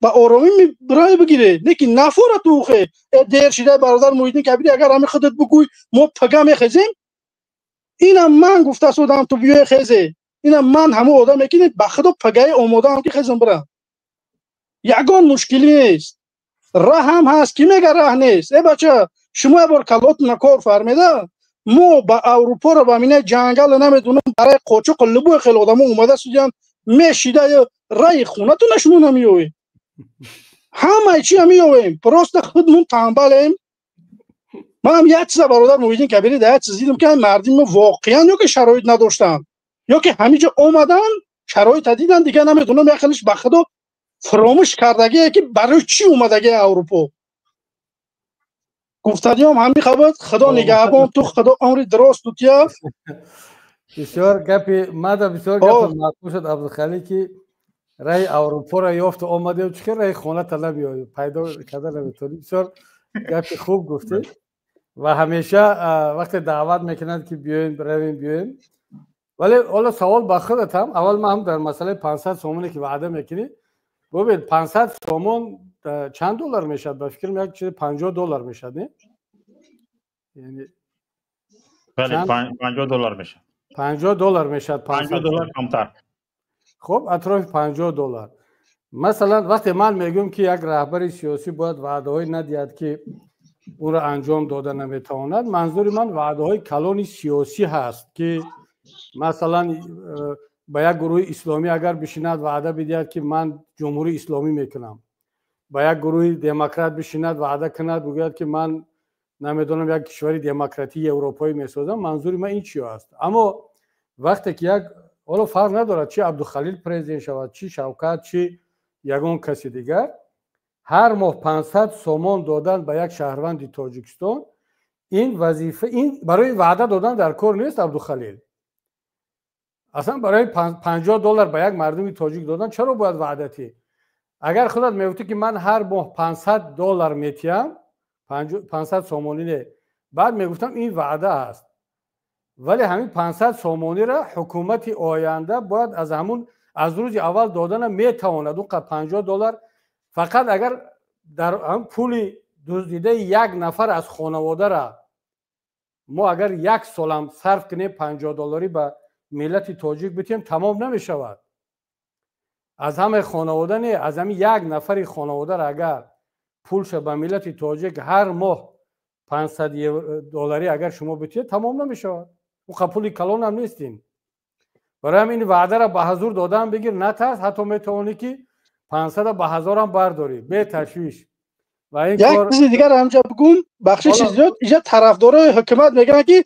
اگر میشید همین 500 سومونی دادن همین جناب عالی میداد جناب عالی توی سویت خدای جونیه که ای خدمونای نمیخرش حق شکی بخره رحمانوف ما را بتیا نکی سویت خدمونا میگیره کسی دیگه دمیتیا اگه جو میتیا 500 سومونی با همین خاطر برادر عزیز گفتن در کار که همین جناب عالیشون ندیهد همون 50 دلار همون نگیرد اقلا همون پول مردم از راه خوجا نگیرد یعنی ببینید همین پول که جمع میکنند میگیرد باز با بودجه نمیراد راست با اروپا با صورت حسابای افشاری با کیسه خودشون میرود ما از حکومت جمهوری تاجیکستان نمیگیم که با مردم پول بدهد از مردم پول نگیرد فقط همین کافیه اما یک چیز هست همینجا من حالا پیش از آن همی که یک گپی که عبدالخلیل گفت ببینید حالا نهضت اسلامی تاجیکستان یا پیمان ملی تاجیکستان رهبرش حداقل من نگفته ایستادم که من فردا تاجیکستان میروم مردم بیاد خیزید من تاجیکستان میروم من این را هیچ وقت نگفته ایستادم اما خودت همچون رهبر یک حرکت سیاسی یا حزب سیاسی یک تشکیلات سیاسی علاوه مستقل که خدا را شکر دعوای پرزیدنتی هم داری گفته ایستاده که من تاجیکستان میروم آماده هستم بروم مبارزه میدان یا نمیدونم کجا گفته ایستاده تاجیکستان یا افغانستان یا هر کجایی باشد من سوالم همین است که خودت کی رو منتظر هستی کی رو باید منتظر شوی یعنی کی باید برایت به میدان چند نفر مثلا شوکت رود به میدان اول که بعد خودت میروی یا من رود کی رود باید برادر عزیز همینجا طرفدار هم شما هم طرفدار همین مخالفین میبرن میگه که اگر این برادر کبیری بگه که ما پگه بخزه ما آماده ایم بریم. خیلی خب بیا بریم. اینا من گفته اصلا اون برادر کبیری هم خب به حاضر که میگه که من برای همین به خوبی میخوام بگیرم حکومت با گندگی نه. با همین خاطر من همون انسانا دعوت دارم که بیا بریم یک کار بکنیم. این همین من نمیگم که اگه شوکت یا که شما یا کسی دیگه همون طرفدارایی که میخوان که یک کار بکنن مرحمت اینا من آماده اینا من لیدر تو اگر شما بگید من گفته شدم که زندگی خوب میشه و دختراتون به پل میشه و همه چیزا گفته شدم چه خیلی که اروپا همین حزب من ایروی همین پولشا گرفتگیه اینم یگان چیز دیگه شدگی نیست. همین حزب پولشا امروز با 800ش کرد. همین منم که رفتم دیدم که همین شرایط میرسه با 800ش میندم هزارش میندم و همین خاطر. خیلی خوب شوکت جان یگان سوال دیگر دوستان داشته باشند. بله یک نفر از واتساپ باقی خدا نگهبان تو وقتتون نمیگیرم. سلام علیکم. گپ زنید. تشکر خدا خلیل. سلامت باشه. السلام علیکم. و علیکم السلام و رحمت الله. گپ زنید. سوال من به محیدین استاد کبیری، پرزیدنت تاجیکستان امام علی رحمان یکم سالی که حکمرانی کرد باید دپوتاتا استماع کرده شدن. موافق مصلحت هم خیلی بود که دوری همون سنگک و فیصلی دیگر همون وقت آورد. یک سال به ماندن باید. بعد یک سال که شد وای گفت که و استماع کرده شدن وای گفت که یک سال دیگر مهلت دان در یک سال من یگان چی ناموختم بوده. یک سال دیگر مهلت دان که من تاجیکستان بقا مانم. یک سال دیگر یک سال مهلت دان گفت بعد از یک سال همون اولی راهبرش فهمیده. همون دپوتات های همون وقت گفتن همین پیشنهاد کرد التماس کرد که یک سال دیگه با مهلت دان. دپوتات ها مهلت دادن همه یک چند کسه، لیکن بعد از یک سال باید نرفت. چی سبب شد که همین بعدش من نیستاد بعد از یک سال نرفت و با مستحکم شد تا 30 ساله. برای همین محیدین کبیری در همین حالت با خبر هم ممکن شما با خبر چی کمبودی ها داده شد که همون بعد از یک سال نرفت یا که انتخابات آزاد نشد. سوال همین. تشکر. سلامت باشتم. سلامت باشه برادر عزیز. راستش من شاهد نبودم و معلومات هم ندارم که در کدام جلسه یک سال با او مهلت داده باشند. شاید در اون صحبت های محرمانه این مشورت شده باشد، اما بعد از آن که اگر سنگک سفر و فینو زنده می بودن من مطمئنم که یک تغییرات های دیگر می شد و برای همین اون شاید سنگک و اطرافیان برای یک سال مونده بودن. خب تقدیر امام علی رحمان هم بلندی کرد یا کمک کرد خودش که سنگک سفر و فیض سعید فینو کشته شوند و بعد از اون دیگر راه برای پرزیدنتیش باز شد. اما آنچه که من شاهدم اون زارا و توالاش رو از سنگک و اینا شاهد نبودم، اما از کمیسیون آشتی ملی زارا و توالا که به من یک 7 ساله دیگر اجازت بدید، چون هم کنستیتوسیون جمهوری تاجیکستان با او این اجازت رو نمیداد، هم متن سازشنامه صلح با او اجازت نمیداد. طلبات های صلح که فقط یک دوره و اونم 7 سال در قدرت میمونه. بعد واقعا زارا و توالا و خواهش و اونم زیر شعار خدمت به ملت که بعضی کارهای دیگر مونده است. این ازبکستان با ما دشمن است و همینا یک جایه با اپوزیسیون ما یک 7 سال دیگر با پا خیزانیم. بعد من میروم و این وعده را داده بود و چندین کسان دیگر از حکومتداران کفیل شدن که این وعده آخرش است و واقعا باید من چند بار اعتراف کردم و حالا هم اعتراف میکنم که رهبریت اپوزیسیا که خودم رو دیگر جدا نمیکنم، اگرچه در اون وقت من یعنی در تصمیمات تأثیری نداشتم، رهبریت اپوزیسیا یک خوشباوری بسیار کلانی را از خود نشان داد که من این خوشباوری را برابر خودکشی گفتم. یعنی یک خوشباوری که بعد آخرش قریب برابر خودکشی بود. ولی امام علی رحمان این گیره و زاره و توالاش به خاطر آن بود که این صلاحیت رو بگیرد، کنستیتوسیا رو تغییر بدهد، اپوزیسیا رو سرکوب کند، ملت رو غلام و یعنی گپشنوی خود کند و متاسفانه این حالتی است که ما این رو داریم و باید این رو اعتراف کرد که ملت بسیار هم خوشباور و ساده و صمیمی هست، درک نکرد که یک نفر میتواند از این صمیمیت و صداقت و از این خوشباوری ملی ما سوء استفاده کند. خب دیگر سلامت باشید برادران عزیز. شوکت جان اگر اجازت باشد دیگر با مردم خداحافظی کنیم همونجا و تا صحبت‌های بعدیتون انشاءالله. تشکر زیاد استاد. همین یک نفر بسیار از اولی چی همین می‌درویند میبرند خواهش کرده شدن که همین من گپ نزده استاد نروند چیکار میکنیم؟ نایلش اگر بسیار برادر اگر چی کرده باشد پافشاری داشته باشد چرا وطن بفرمایید، وطن 665 بفرمایید. من سلام علیکم و رحمت الله و برکاته. امیدوارم خوب هستین. تینجستین استاد کبیری و استاد شوکتی محمد. همین سوالوی وزبین خودت میتی فقط اکای شوکت نگه یک تا مونده ما هم میتیم این سوال انشالله. امیدوارم خوب هستین. سلامت بشه برادر. امیدوارم شما هم خوب باشید. بفرمایید. بهترین رحمت اکا. استاد مویدین کبیری سوال چونین ای سال گذشته شما در بی بی سی یعنی با شما سوال کرده بودن که چرا خدا جوش جنت کنه سعید عبدالله نوری در این مدت کوتاه سرجم کرد مردم و اومده مقصد که تو نیست با چی با سلاح باشه با چیزا باشه موفق شید.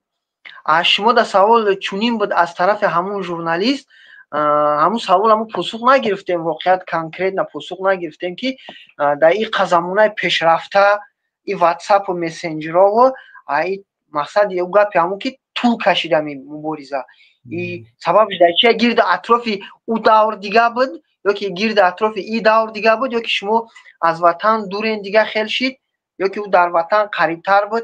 همین چیه همین واقعا امیرم خواهش میکنم رنگی بی بی سی همین سوال پاسخ کانکریت نداده شوه. این یکم سوال دیمی برادر عزیز همین سوال یکم تا جواب کیم بعد سوال دیوم چون میترسم که فراموش نشود سوالاتون.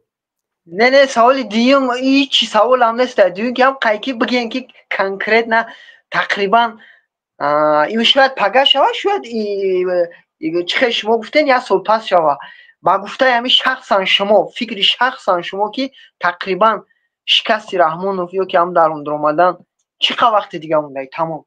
رحمت اکای شوکت از شما میندارم برادر عزیز. من ببینید حالا که دیگه در صحبت بی بی سی نیستم، در صحبت مردمی بسیار داخلی خودمان هستم، باید کانکریت جواب بدم. گفتیم برادر در بی بی سی میشود دیپلماتی جواب داد یا در جای دیگه خیلی کوتاه کوشش میکنم جواب بدم. برای آن استاد مرحوم سعید عبدالله نوری توانست در یک مدت کوتاه یک نیروی منظم متشکل را جمع کند و 10,000 قریب مجاهد را مسلح کند، سفربر کند و مبارزه هم در 3-4 سال نتیجه داد. چند سبب دارد. یکم که گفتی خودتون در افغانستان بودیم، بیشتر از 100,000 مهاجر بود یا شاید نزدیک 200,000 آمارش را کسی نمیداند. از داخل 100,000 نیم میلیون شاید مهاجر که همه در یک منطقه کمپکت زندگی میکنند و اونم در افغانستان پیدا کردن 10,000 5,000 10,000 15,000 مجاهد مسلح کاری دشوار نیست و اونم در جایی که سلاح مالامال است و در جایی که پرزیدنت همون کشور استاد برهان الدین ربانی همه گونه کمک رو میکند، در اختیارتان همه چیز رو میموند. شهید احمد شاه مسعود کمک میکند، همه چیز در اختیارتان. عبدالرسول سیاف کمک میکند و تمام حزب و حرکت ها، جمهوری اسلامی ایران کمک میکند، پاکستان، سازمان ملل، همه صلیب سرخ، صلیب احمر، نمیدونم یا صلیب احمر و هلال احمر و اینا هم کمک کرده ایستادن. بله. و از همه مهمش افغانستان جایی هست که دیگر مهاجر در اونجا هر روز در آرزوی بازگشت به وطن است، آماده است مبارزه کند، تلاش کند، جهاد کند که برگردد به وطنش. هم نزدیک است، در اون طرف مرز وطنش است، هم شرایط زندگی و اقتصادی ها در افغانستان تا حد بد است که دیگر در اونجا ایستادن معنی ندارد. تمام این عامل ها برادری عزیز کمک میکنن، یاردم میکنن که یک نیروی متشکل مبارز شکل بگیرد و مبارزه نتیجه بدهد. و از همه مهمش یعنی سلاح هست، سلاح فراوان، مبلغ هست، کشورهای هستن که آمادن کمک کنند. اما در شرایط امروزه ما 4-5 هزار کیلومتر دور در افغانستان نیستیم دیگر. افغانستان قبول نکرد، ایران قبول نکرد، آسیای مرکزی قبول نکرد، حتی ترکیه قبول نکرد. فقط اروپا قبول کرد ما اپوزیسیون تاجیک را. و اونم شماره همون مثل افغانستان زیاد نیست. و از همه مهمش آیا شما همین کسانی که شعار میپرتویند از اروپا که باید مبارزه برد و باید انقلاب کرد، یگان نفر خودشان آماده هستند که افغانستان روند یا اینکه منطقه روند دست به سلاح بگیرند؟ یعنی در اینجا شرایطی که اروپا برای مهاجران مهیا کرده است، مرحمت، میخوای درس بخوان، میخوای کار کن، هم اگر حتی درس هم نخوانی، کار هم نکنی، یک معاش ماهانه میدهد که زندگی پیش میرود. خب در چنین شرایط بعداً یگان کشور در مقایسه با اون سالها، یگان حکومت، یگان سازمان آماده کمک نیست، هیچ کس. و مقایسه کردن امروز با 30 سال پیش، این مقایسه کردن قیاس مع الفارق میگن در منطق، یعنی مقایسه کردن دو چیزی به هم مقایسه نشونده. حالا تصور کنید که تمام اون رهبران اون روزه حالا زنده می بودند و در صحنه می بودند در سر کار در اروپا. آیا همون شرایط افغانستان رو، شرایط سالهای 90 رو می توانستند با وجود بیارن؟ یعنی شما تصور کنید که حتی در سالهای 2000 حالا اینجا چندین نفر گفته ایستادند که یعنی در سال 2000 الکی امام علی رحمان سازشنامه رو پایمال کرد. در سال 2010 و 12 رهبران حزب نهضت اسلامی تاجیکستان را زندانی کرد، معاون رئیس حزب را از آن را منع کرد. همون رهبریت هم زنده بود، همون کاری را که در افغانستان کرده بودند در تاجیکستان دیگه دوباره کرده نتوانستند که در داخل وطن بودند. یعنی حتی سال 2000 رو با سال 90 مقایسه کرده نمی‌شود، 2005 رو با سال 2000 مقایسه کرده نمی‌شود. چی رسد به سال 2025 که ما هم در اروپا هستیم، هم شرایط کاملا تغییر کرده است. بعد بیایم دو چیزی به هم مقایسه نشونده رو مقایسه کنیم، من فکر میکنم که یک کمتر مغالطه میگن، به هم آمیخته کردن مفهوم ها و واقعیت ها و وضعیت ها هست. اما این معنی رو ندارد که ما بگیم که ما در اروپا هستیم، هیچ کشور کمک نمیکند، مردمی در اروپا بوده دیگر برای مبارزه منفعت‌دار نیست، هوسمند نیست.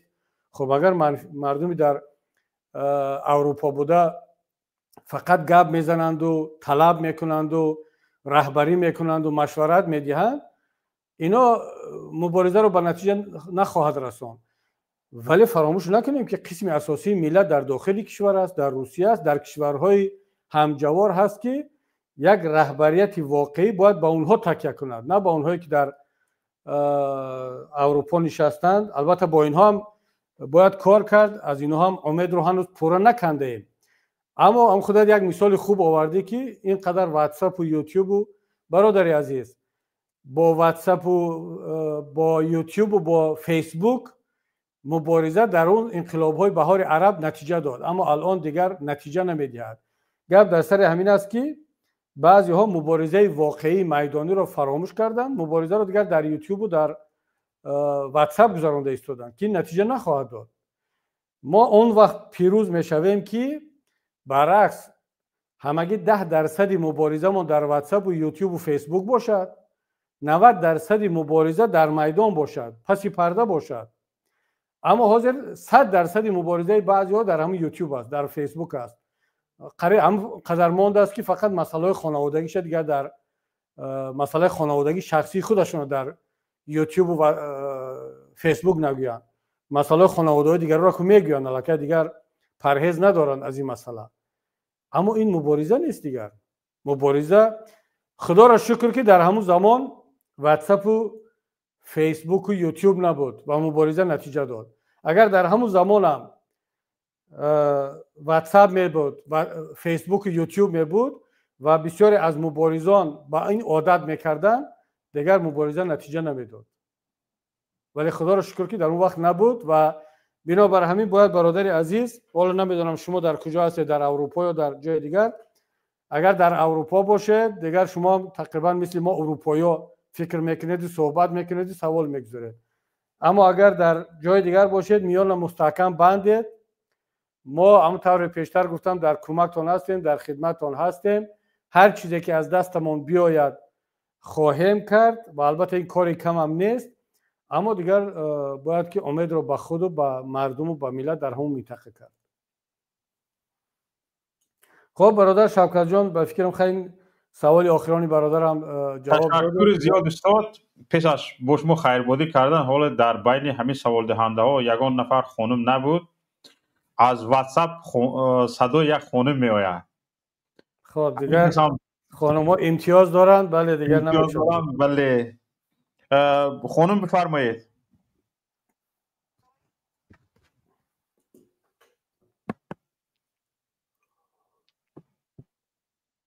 پیش امامعلی رحمان میگفت که دولت ایران دولت تروریستی است.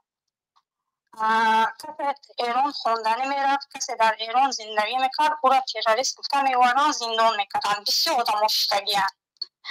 خود خط شدگی در پیش ایران انابو میگفتن که بیایی ما رقص و بازی میکنیم یک ماهی در روز، کیف و صفا شلود میخونیم، رقص باشد، فرود باشد، با خخخت و به خدا ایزای کشیدم که برای چه بود با امورا مثال دولت تروریستی نمیگه او بود در رقص و سرود سیراتشون میکنه. این سوال بود. بعد من همه برادر الماس بر گفتن رنگ همه واری گفتنیم که اگر همه ملت من پریزیدنت انتخاب کنه، نه اول گفتنیم که برای چه شما امامعلی میترسن، برای چی که شما انسان بسواده با انصافه. انا در آخر من شما را چگون من هم ندارم شما در برای من که او از شما میترسه، برای چی که او در پیش شما یک شیطان و دروغی، یک شغل حق کلام داره. شما برای من که او شما را قبول نمیکنه. بعد همین خوبی های شما او استفاده میکنه، همین ایمان شما او استفاده میکنه. اگر شما دروغ میگفته خودش میشده، او درما شما را پیدا میکنه تا شما جوا میشه که شما مبارزه نبره. اگر همه ملت من پریزیدنت قبول میکنه، من که همون چوپلوساش قطیب خودش هم مثلا طرف اولادش قطیب طرف پومیر نیست، طرف یعنوب انم پهود همه برم سر میدیم میگم انم اینجا را اوود میکنه. بعد یک سوتکال یک ساعت سویت چون میدادم، 120 پنسه شون میدادم، میگفتم فقط همین نون و چای میخوری. مثلا اگر هم میلاد من قبول میکنه پریزن من مثلا میکنم او را خواهر عزیز ببینید آن چیزی که امامعلی رحمان با ایران کرده ایستاده است، گفت رسول своем رپرتواره. یک وقت اسلام کریم فاتح میگفت و پیشش رقص میکرد، بعد ازبکستان دشمن اعلان کرد، یک کشور یک ملت دشمن اعلان کرد با حال دوست. یک وقت ایران دوست و برادر بود، باز ایران دشمن اعلان کرد، حالا پیش پرزیدنت ایران میرقصد باز. یعنی این امامعلی رحمان است دیگر. برای امامعلی رحمان یک روز دشمن اعلان کردن، یک روز دوست بودن و یک روز رقصیدن اصلا مسئله نیست و ما این رو در تجربه وقتی که با ملت همین خیلی مناسبت میکند، مثلا پیش ما هم گیره و زاره و توالا کرد که یک مدت دیگه مهلت بدهید به خاطر ملت اونها. خب دیدیم بعد با ما چیکار کرد وقتی که قدرت گرفت. قدرت داشته باشد او زوری نشان میتید. اگر بیند که در پیش کسی قدرت ندارد او دیگر رقص و بازی میکند. حالا که وضعیت اقتصادی بد شده است و دید که فشارها بالای ایران هم از هر طرف زیاد است و ایران هم در جستجوی یک شریک و یک مثلا پارتنر در منطقه هست و رحمان هم دنبال مبلغ و پول گشته ایستاده است. حالا گفت مرحمت، من باز به ایران دست دوستی دراز میکنم، رقص و بازی میکنم، شاید که یک چند میلیارد مبلغ بدهد یا حداقل همون میلیاردهایی که از طریق بابک زنجانی از ایران گرفته بود دیگر همون را سراغ نکند. خب این دیگر به طبیعت و به شخصیت رحمان برمیگردد. اما درباره آن که رحمان از من میترسد یا نه اینش رو نمیدونم. فقط همین رو میدونم که رحمان از همه گونه افراد با سواد و افراد مستقل پیش از همه میترسد. من که دعوای باسوادی ندارم ولی یعنی منظورم که از افراد باسواد در جامعه تاجیکستان میترسد، اما از من شاید نمیترسد ولی مرا خوب میشناسد. شاید اگر ترس هم داشته باشد از استقلالیت من میترسد، از مستقلانه فکر کردن و تصمیم گرفتن من میترسد. حالا من نمیگم که من تنها کسی هستم ولی خیلی هم رد کردن، اما امام علی رحمان به من میدوند که به من منصب مشاوری پرزیدنت رو پیشنهاد کرد. ما همراه با مرحوم رحمت الله زایروف یک جای رحمت الله زایروف قبول کرد، من قبول نکردم، گفتم نمیخوام مشاورش باشم و خدا رحمتش کند سفر غیروف رهبر دستگاه پرزیدنت بود. خیلی حیران شد، گفت چه خیلی پرزیدنت خفه میشود؟ گفتم چرا خفه میشود؟ وقتی که یک نفر منصب رو قبول نمیکند چه جای خفه شوی است؟ مرا سفیر تاجیکستان در ایران تعیین کرد خودش با پیشنهاد اپوزیسیون تاجیکستان و اگریمن یا رازگی خاتمی پرزیدنت ایران آمد، ولی من سفیر نرفتم برای که از من پیشنهاد کرد که من زیر اپوزیسیون زیر استاد نوری گپ زنم. من رد کردم، گفتم که اگر در عوض همین منصب سفیر تاجیکستان در ایران شدن من اگر باید زیر اپوزیسیون گپ زنم، زیر دوستان خودم گپ زنم که خیلی ها این کار را کردند و منصب رو گرفتن، من این کار رو نکردم. گفتم از سفیری دست میکشم و از سفیری دست کشیدم. من سفیر تعیین شده بودم، یعنی نامه سفیر رفتنی من به ایران همچون سفیر تاجیکستان به خاتمی فرستاده شد و جواب خاتمی هم که در عرف دیپلماتی رو اگریمن میگن، اگریمن از ایران آمد و چندین منصب‌های دیگر رو پیشنهاد کرد و آخران منصبش در همون بعد انتخابات 2015 هیئت آمد به من و گفتن که وزیر 10 نفر از حزب نهضت اسلامی تاجیکستان رو خودم انتخاب کنم، یک از وزارت‌ها رو انتخاب کنم، یعنی 2015 مرا وزیر میمونن، اما شرط همین که ما حزب نهضت اسلامی تاجیکستان رو خودمون اعلان کنیم که از بین رفت، خودم بندم حزب نهضت اسلامی تاجیکستان رو، وگرنه ما میبندیم و یعنی خودت هم به منصب بمونی، دپوتات که دیگر نیستی، از پارلمان دیگر راه ندادیم و این پیشنهاد رو کرد ولی من رد کردم. گفتم که نه، به هیچ وجه من این کار رو نخواهم کرد و هیچگاه حزب و حرکت و مبارزم رو به خاطر منصب وزیر اینا عوض نخواهم کرد و این کار هم نکردم. برای امام علی رحمان مرا خوب میشناسد، حالا اگر میترسدم از همین استقلالیت شخصی و فکریم میترسد و به من نماینده کردن که اگر من فقط یک نامه نویسم که خدا رحمتش کند امیرشاه میرعلیف معاون رئیس پارلمان بود، از سابق مشاور دولتی پرزیدنت اوید و کادرها، به من گفت که پرزیدنت یک نامه فقط خطی خواهش کن که همون بازار ترسونزاده بازارت رو نگیرد، نمیگیرد. گفت این کار رو من وعده میدم.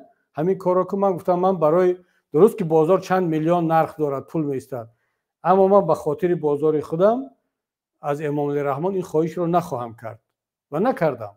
بازار رو گرفتن، مالکیت هم رو گرفتن. این رو امام علی رحمان خوب میداند، خوب مرا میشناسد.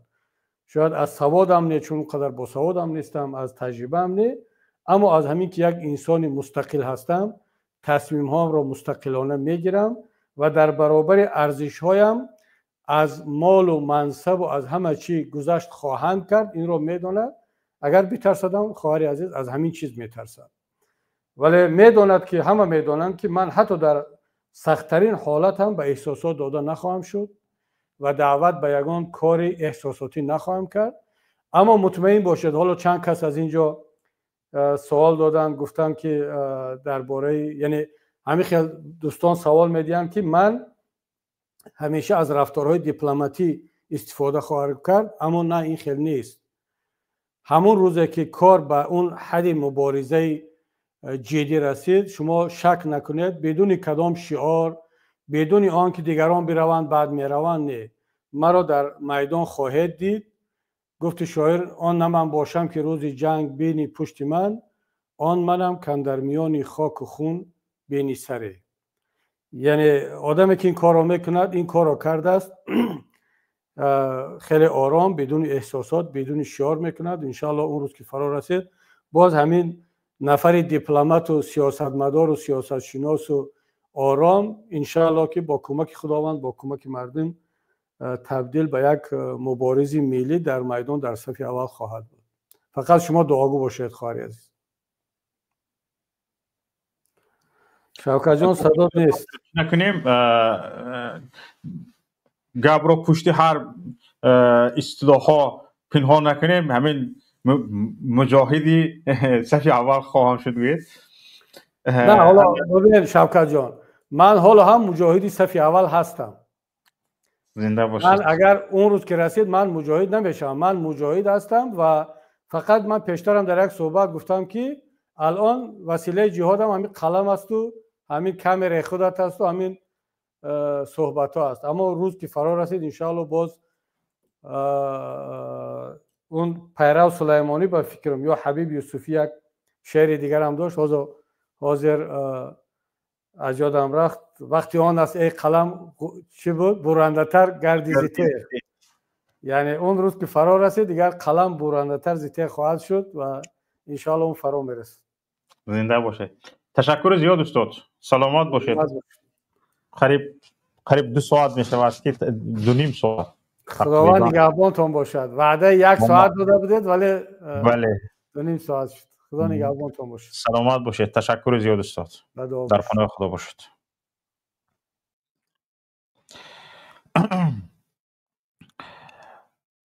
برمیگردیم به موضوع. حالا در استودیو کسانی هستن که سخن کردن میخواهند، اول آنها را گوش میکنیم بعد به صحبت برمیگردیم. حسن بفرمایید. سلام علیکم. و علیکم السلام و رحمت الله. برم خوب صحت سلامت شوکت جان. با همین استاد یاد سوال داشتیم خیلی استاد ان شاء الله با روزای نصیب بوده. من خیلی کوشش کردم که به شما هم فرصت شود. خیلی انتظار بودم و خیلی چی گپ نیست. بس سوال با هم بود خیلی چی گپ نیست. ان شاء الله با میشه فردا رو یگان روزیگه. زنده باشید. خیلی ان شاء الله با استاد اكو گفتنی بدیم. خیلی ان شاء الله با چی میکنیم باقی در پناه الله.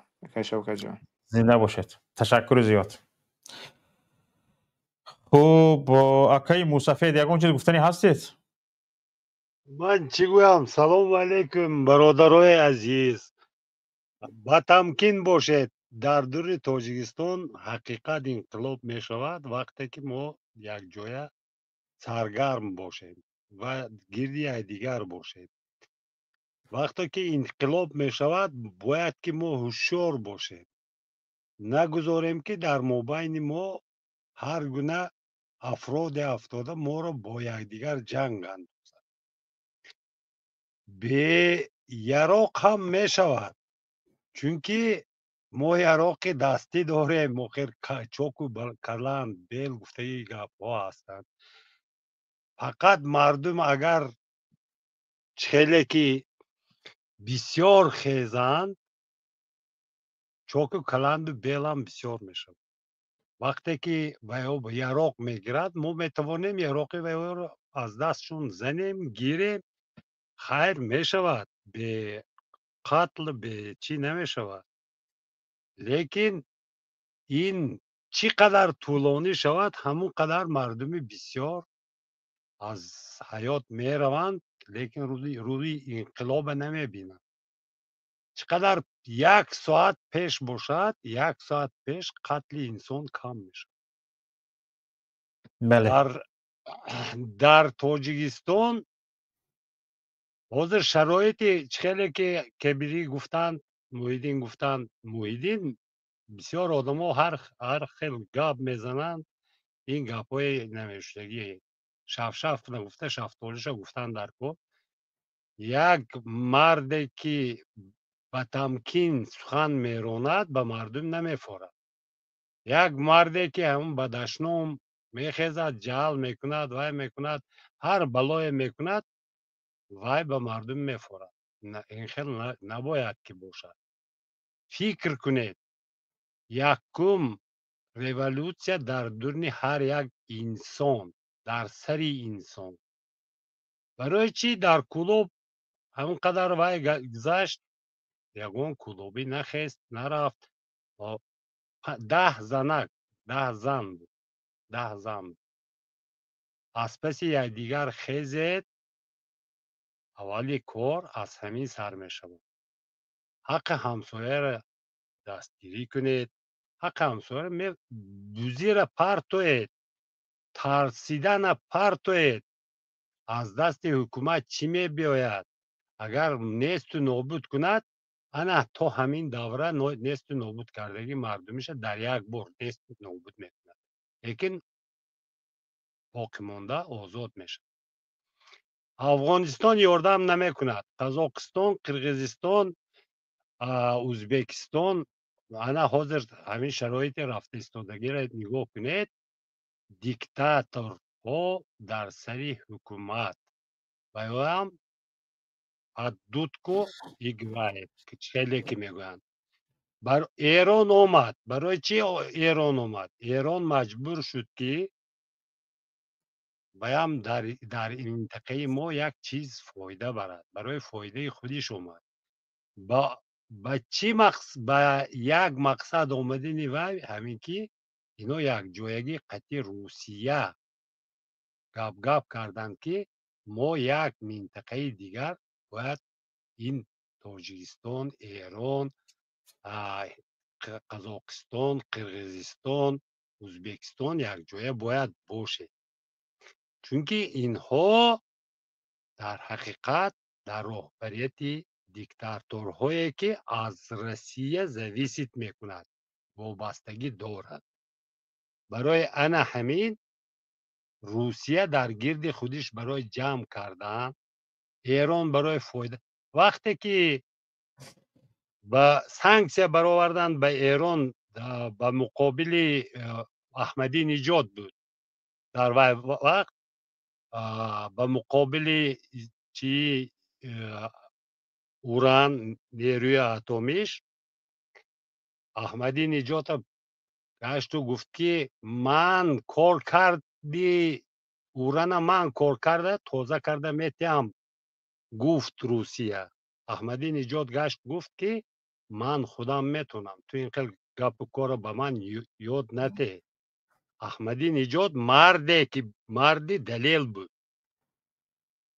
وای وابستگی نمیکرد از روسیه حاضر این وابستگی یک دیگر کتی این دیکتاتورها عمل کرد در به تاجیکستان یگان کس یاردم نمیکند در گرد چور ما همش دیکتاتور است باید که مردمی خیزند پنشاخه گیرند یک جای خیزند یک همسایه دیگر فریاد کند و باید که خیزه نامرد و پیش خیز همسایه برد در محبوس خانه محکم کرد محبوس خانه که اومده قطعی عراق بر اومدن یک تا تیر که کشد قطعی پنشاخه زنید همون تیر کشادگیش همون یراقش از دستش گیرید به مقابل خودش خیزید دویم یراق میگیرید سوم یراق میشود مردم که بسیار است وای عسکری وای زورش نمیرسد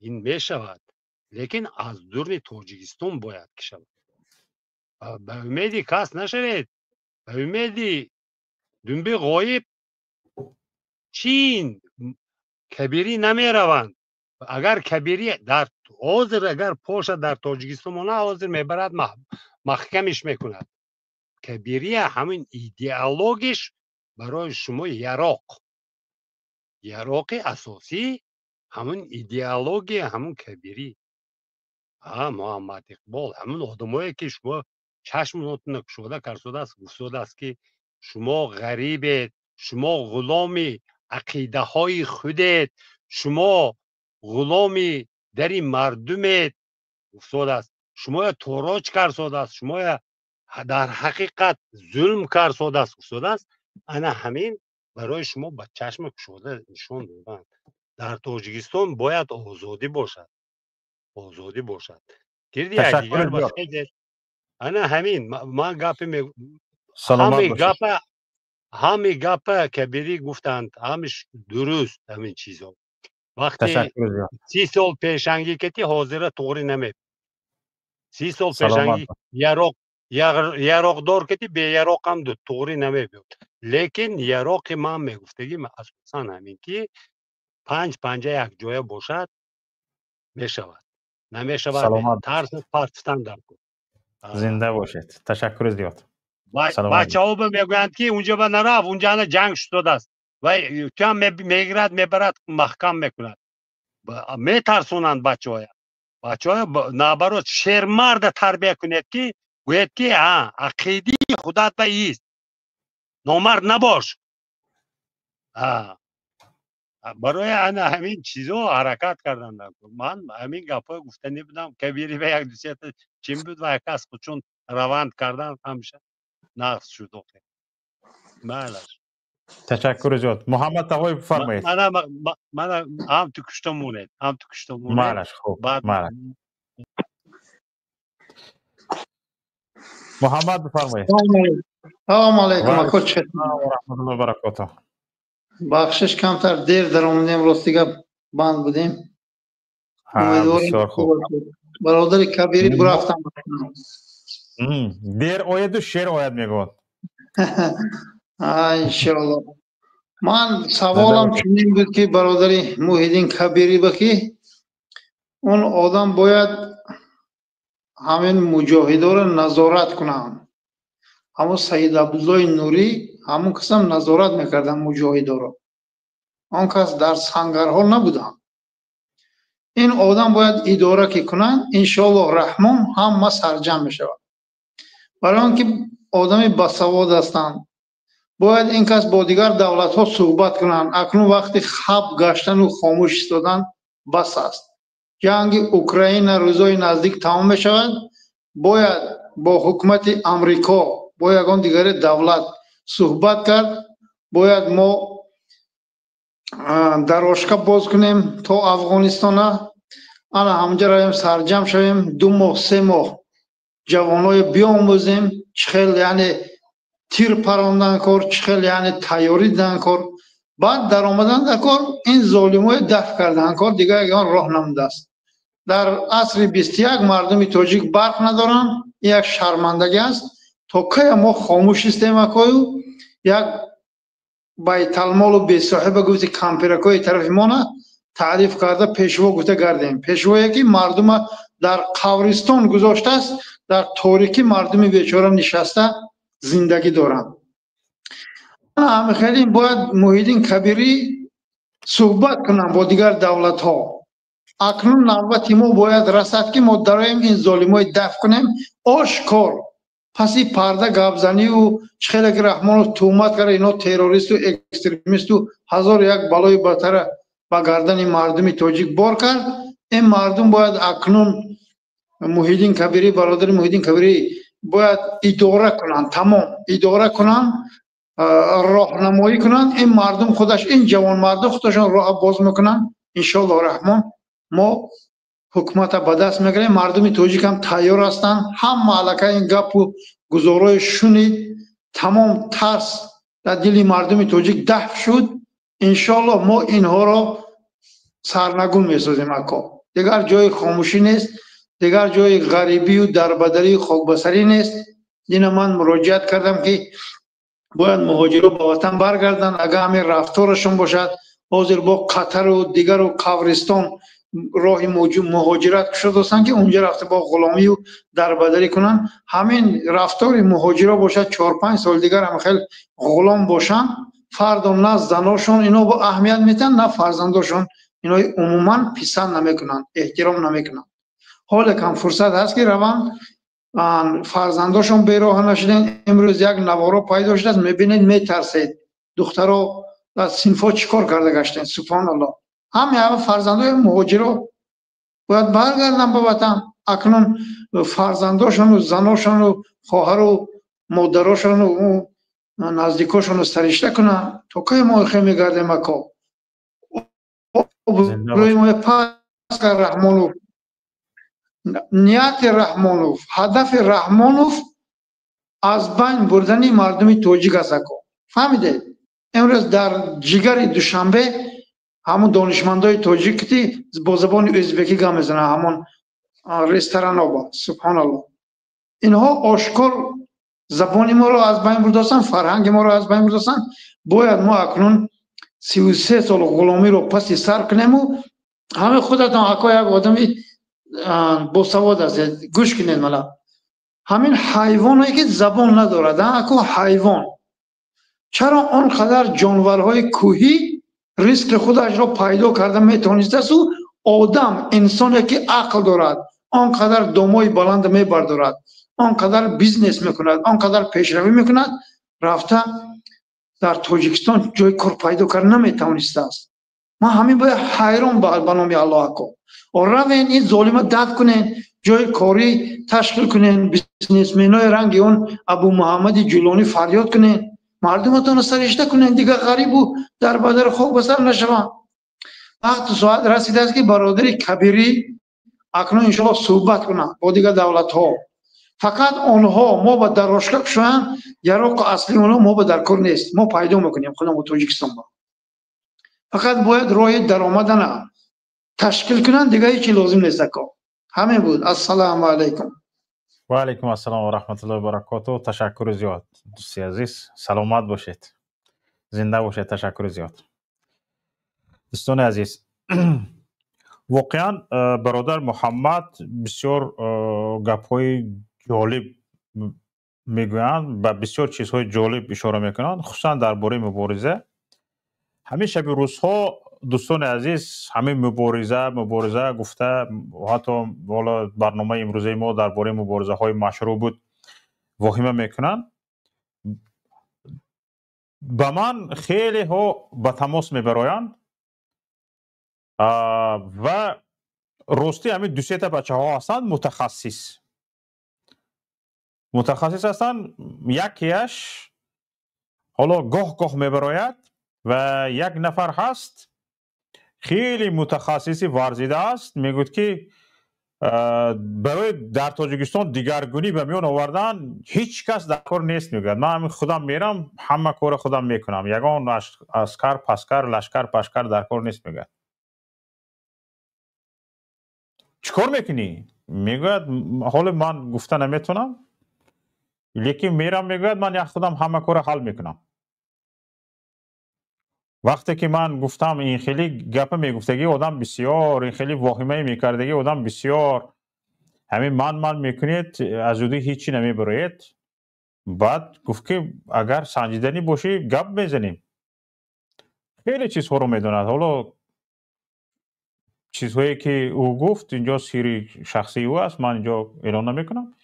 یک نفر دیگر گفت که من متخصصی پهبادم میرم همه کار خودم اجرا میکنم. یک نفر شریک باشد شد من او شریکت از تاجیکستان خودم مییابم. این خیلی انسان ها هستن.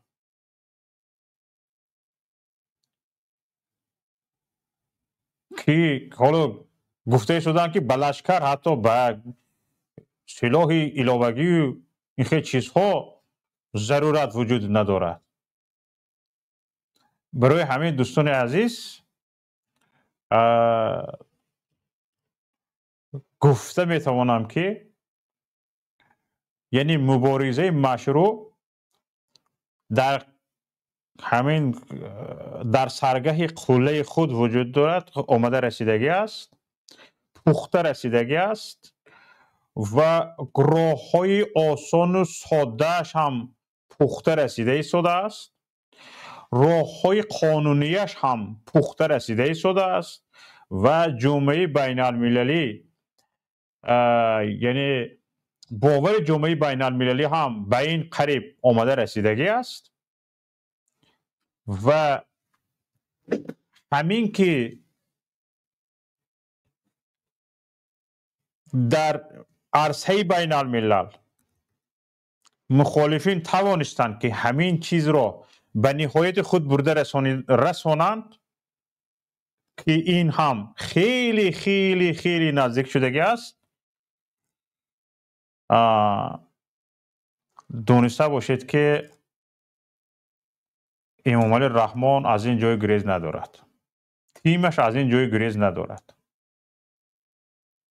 و خصوصا حالا چرا استاد محیدین کبیری هم اشاره کردن که اکثریت کشورها با اکثریت کارشناس های این ساحه گمان زده شدند که یگان حالت پیش بیاید اگر از تاجیکستان پیش می بیاید، چون که امروز ها در عرصه بین الملل تاجیک ها نشان داده هستند که این خیلی واهمه های علاوگی لازم نیست. چندین مرزها را گذشته رفته کارشان را کرده گشته آمده ایستاده اند. چندین مرزها را گذشته رفته کارشان را کرده آمده ایستاده اند و این چیز را کارشناسان دیده ایستاده اند. برای همین اینکه تاجیکستان چی؟ هیچی. به ما نمی رسیدگی انا همون جنبه های مشروعیت پیدا کردن این کار است و تقریبا خودی امام علی رحمان 90% به این چیز با انا همین خودکامگیش، با انا همین گپ نظر و نشونیدنش، با راه آسایشته، با راه دموکراتی به مردم ندادن حقوق آزادی خودشان هست و همین است که خودش با دست خودش علیه خودش لشکر آماده کرده ایستاده است. اگر در تاجیکستان یگان چیز به میان آمد، گناهکار اساسی یعنی سبب اساسی که همین چیزی که در تاجیکستان می بیاید خود امام علی رحمان خواهد بود، نه کسی دیگر، نه نفر دیگر بجز امام علی رحمان، چون که مردم رو به همین چیز خودش تله داده ایستاده است. وقتی که ان همین چیز 90%ش پخته رسیدگی است، از همین روی گپ کارشناسان همین ساحه نژادشناسی که میتوانید در یوتیوب پیدا کنید، در دیگر شبکه‌های اجتماعی، در رسانه ها پیدا کنید، آنها را گوش کنید، خصوصا درباره تاجیکستان وقتی گپ میزنند میبینید، میفهمید که آسیب پذیرترین کشور نه فقط در آسیای میانه بلکه در همون اتحاد دولت های مستقل این تاجیکستان است و همگان میدونند که الکی زوری قدرت نظامی حکومت تاجیکستان نمی رسیدگی، قدرت در برابرش الکی پیدا شدگی است. این شوخی نیست. این گپا شوخی نیست. حالا این قدرت یک طرف، حالا من درباره یک نفر دو نفر شخصای گپ زده ایستادم که میگن یگان کس لازم نیست اونجا رفته مردم خیزاندن و مردم در برابر ارمیه نظامی در برابر نظامیان قرار دادن شرط نیست. همین یک نفر دو نفر میره میگن کار حل کرده، کار حل میکنه.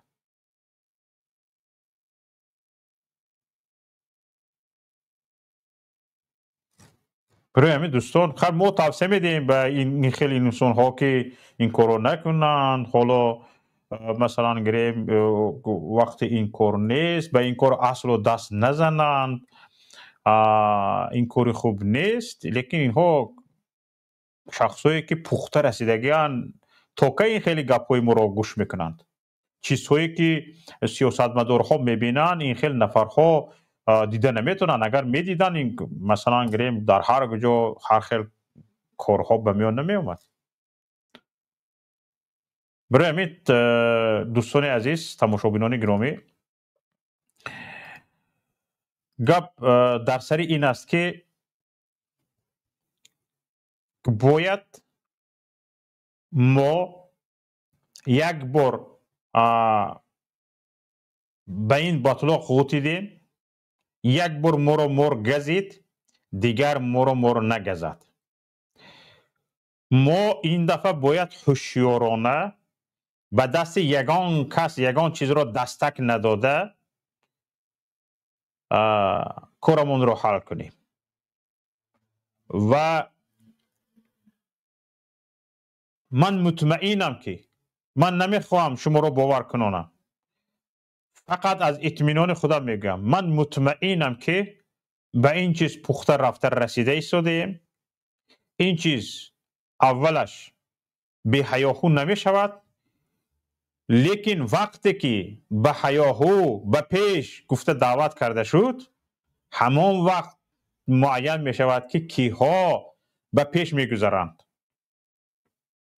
انا برای همین هم دوستان عزیز ناامید نباشید، همیشه آماده باشید، در حالت آماده باش قرار گیرید. این کار میتواند فردا باشد، چون که تا همین درجه پخت آماده رسیدگی است. این کار میتواند پس فردا باشد، بعد از 10 روز باشد، تا 1 سال باشد، 2 سال باشد، لیکن تا همین لحظه که همه درها به طور آسایشته را امام علی رحمان بستگی است، این یک چیزی پخته رسیده و حل شده است. یعنی در این باره دیگه گپ نیست که امام علی رحمان دیگه به طور آسایشته گپ رو گوش نمی کند. به این خلاصه تمام ملت رو آورده رسانیده است و این رو تمام کارشناسان این ساحه میدونند، تمام سازمان های بین المللی این رو میدونند و همین هم یک بعد همین خلاصه آورده جامعه بین المللی رو رساندن هم یک دستاورد بزرگی مخالفین است. حالا کارشناسان را گوش کنید، سازمان های بین المللی را حرفشان را گوش کنید، سازمان های دفاعی حقوق بشر را گزارش هایشان را بخوانید، ببینید که آنها درباره تاجیکستان چی میگویند. به همین نظر، به همین خلاصه آورده رسانیدن جامعه بین المللی هم این دستاورد مخالفین است، دستاورد مبارزین است. به این خلاصه آورده جامعه بین المللی را رسانیدیم. این مضمون آن را دارد که در رفت مبارزه های مشروع، حتی مبارزه های مسلحانه هم یکی از پرینسیپ های اساسی مبارزه های مسلحانه هم این است که جامعه بین المللی در پهلویت باشد. در برابر تو به این باور جامعه بین المللی هم رسیدگی باشد و قریب است که جامعه بین المللی به این باور رسیدگی است. گزارش های جامعه های بین المللی را بخوانید، گوش کنید، تماشا کنید، دریافت کنید، ببینید که درباره تاجیکستان حالا نظرهایشان چی شده است. با همین برنامه امروزه ما به پایان خود رسید. دوستان عزیز، حالا ما را نزدیک به 1200 نفر تماشا کرده ایستادند، نزدیک به 1500 نفر، از زیاده از 1500 نفر امروز ما را تماشا کردند. به تک تک شما تشکر میکنم که وقتی پرخدمتی خود را دریغ نداشته ما را تماشا کردید، گوش کردید و از یک شما در برابر این خواهش میکنم که لطفاً تگمه لایک را پخش نکرده از برنامه بیرون نشوید. لطفاً از یک شما خواهش میکنم که به شبکه یوتیوبی پیام تیوی ابونه شوید. این انگیزه ما را زیاد میکند و ما کوشش میکنیم که به شما برنامه های بیشتر پیشنهاد کنیم. برای همین هم از یک شما خواهش میکنم حالا وقت بیرون شدن، کسانی که به شبکه یوتیوبی پیام تیوی ابونه نیستید ابونه شوید و لایک های خود را گذارید. اگر برایتان به خوف باشد لینک این برنامه را به دوستانتان فرستانید. سلامت و سربلند و پیروز باشید. با شما بودم شوکت محمد در برنامه گفتگو تا دیدار دیگر یک شما را خدا نگهدار. به همتان تشکر.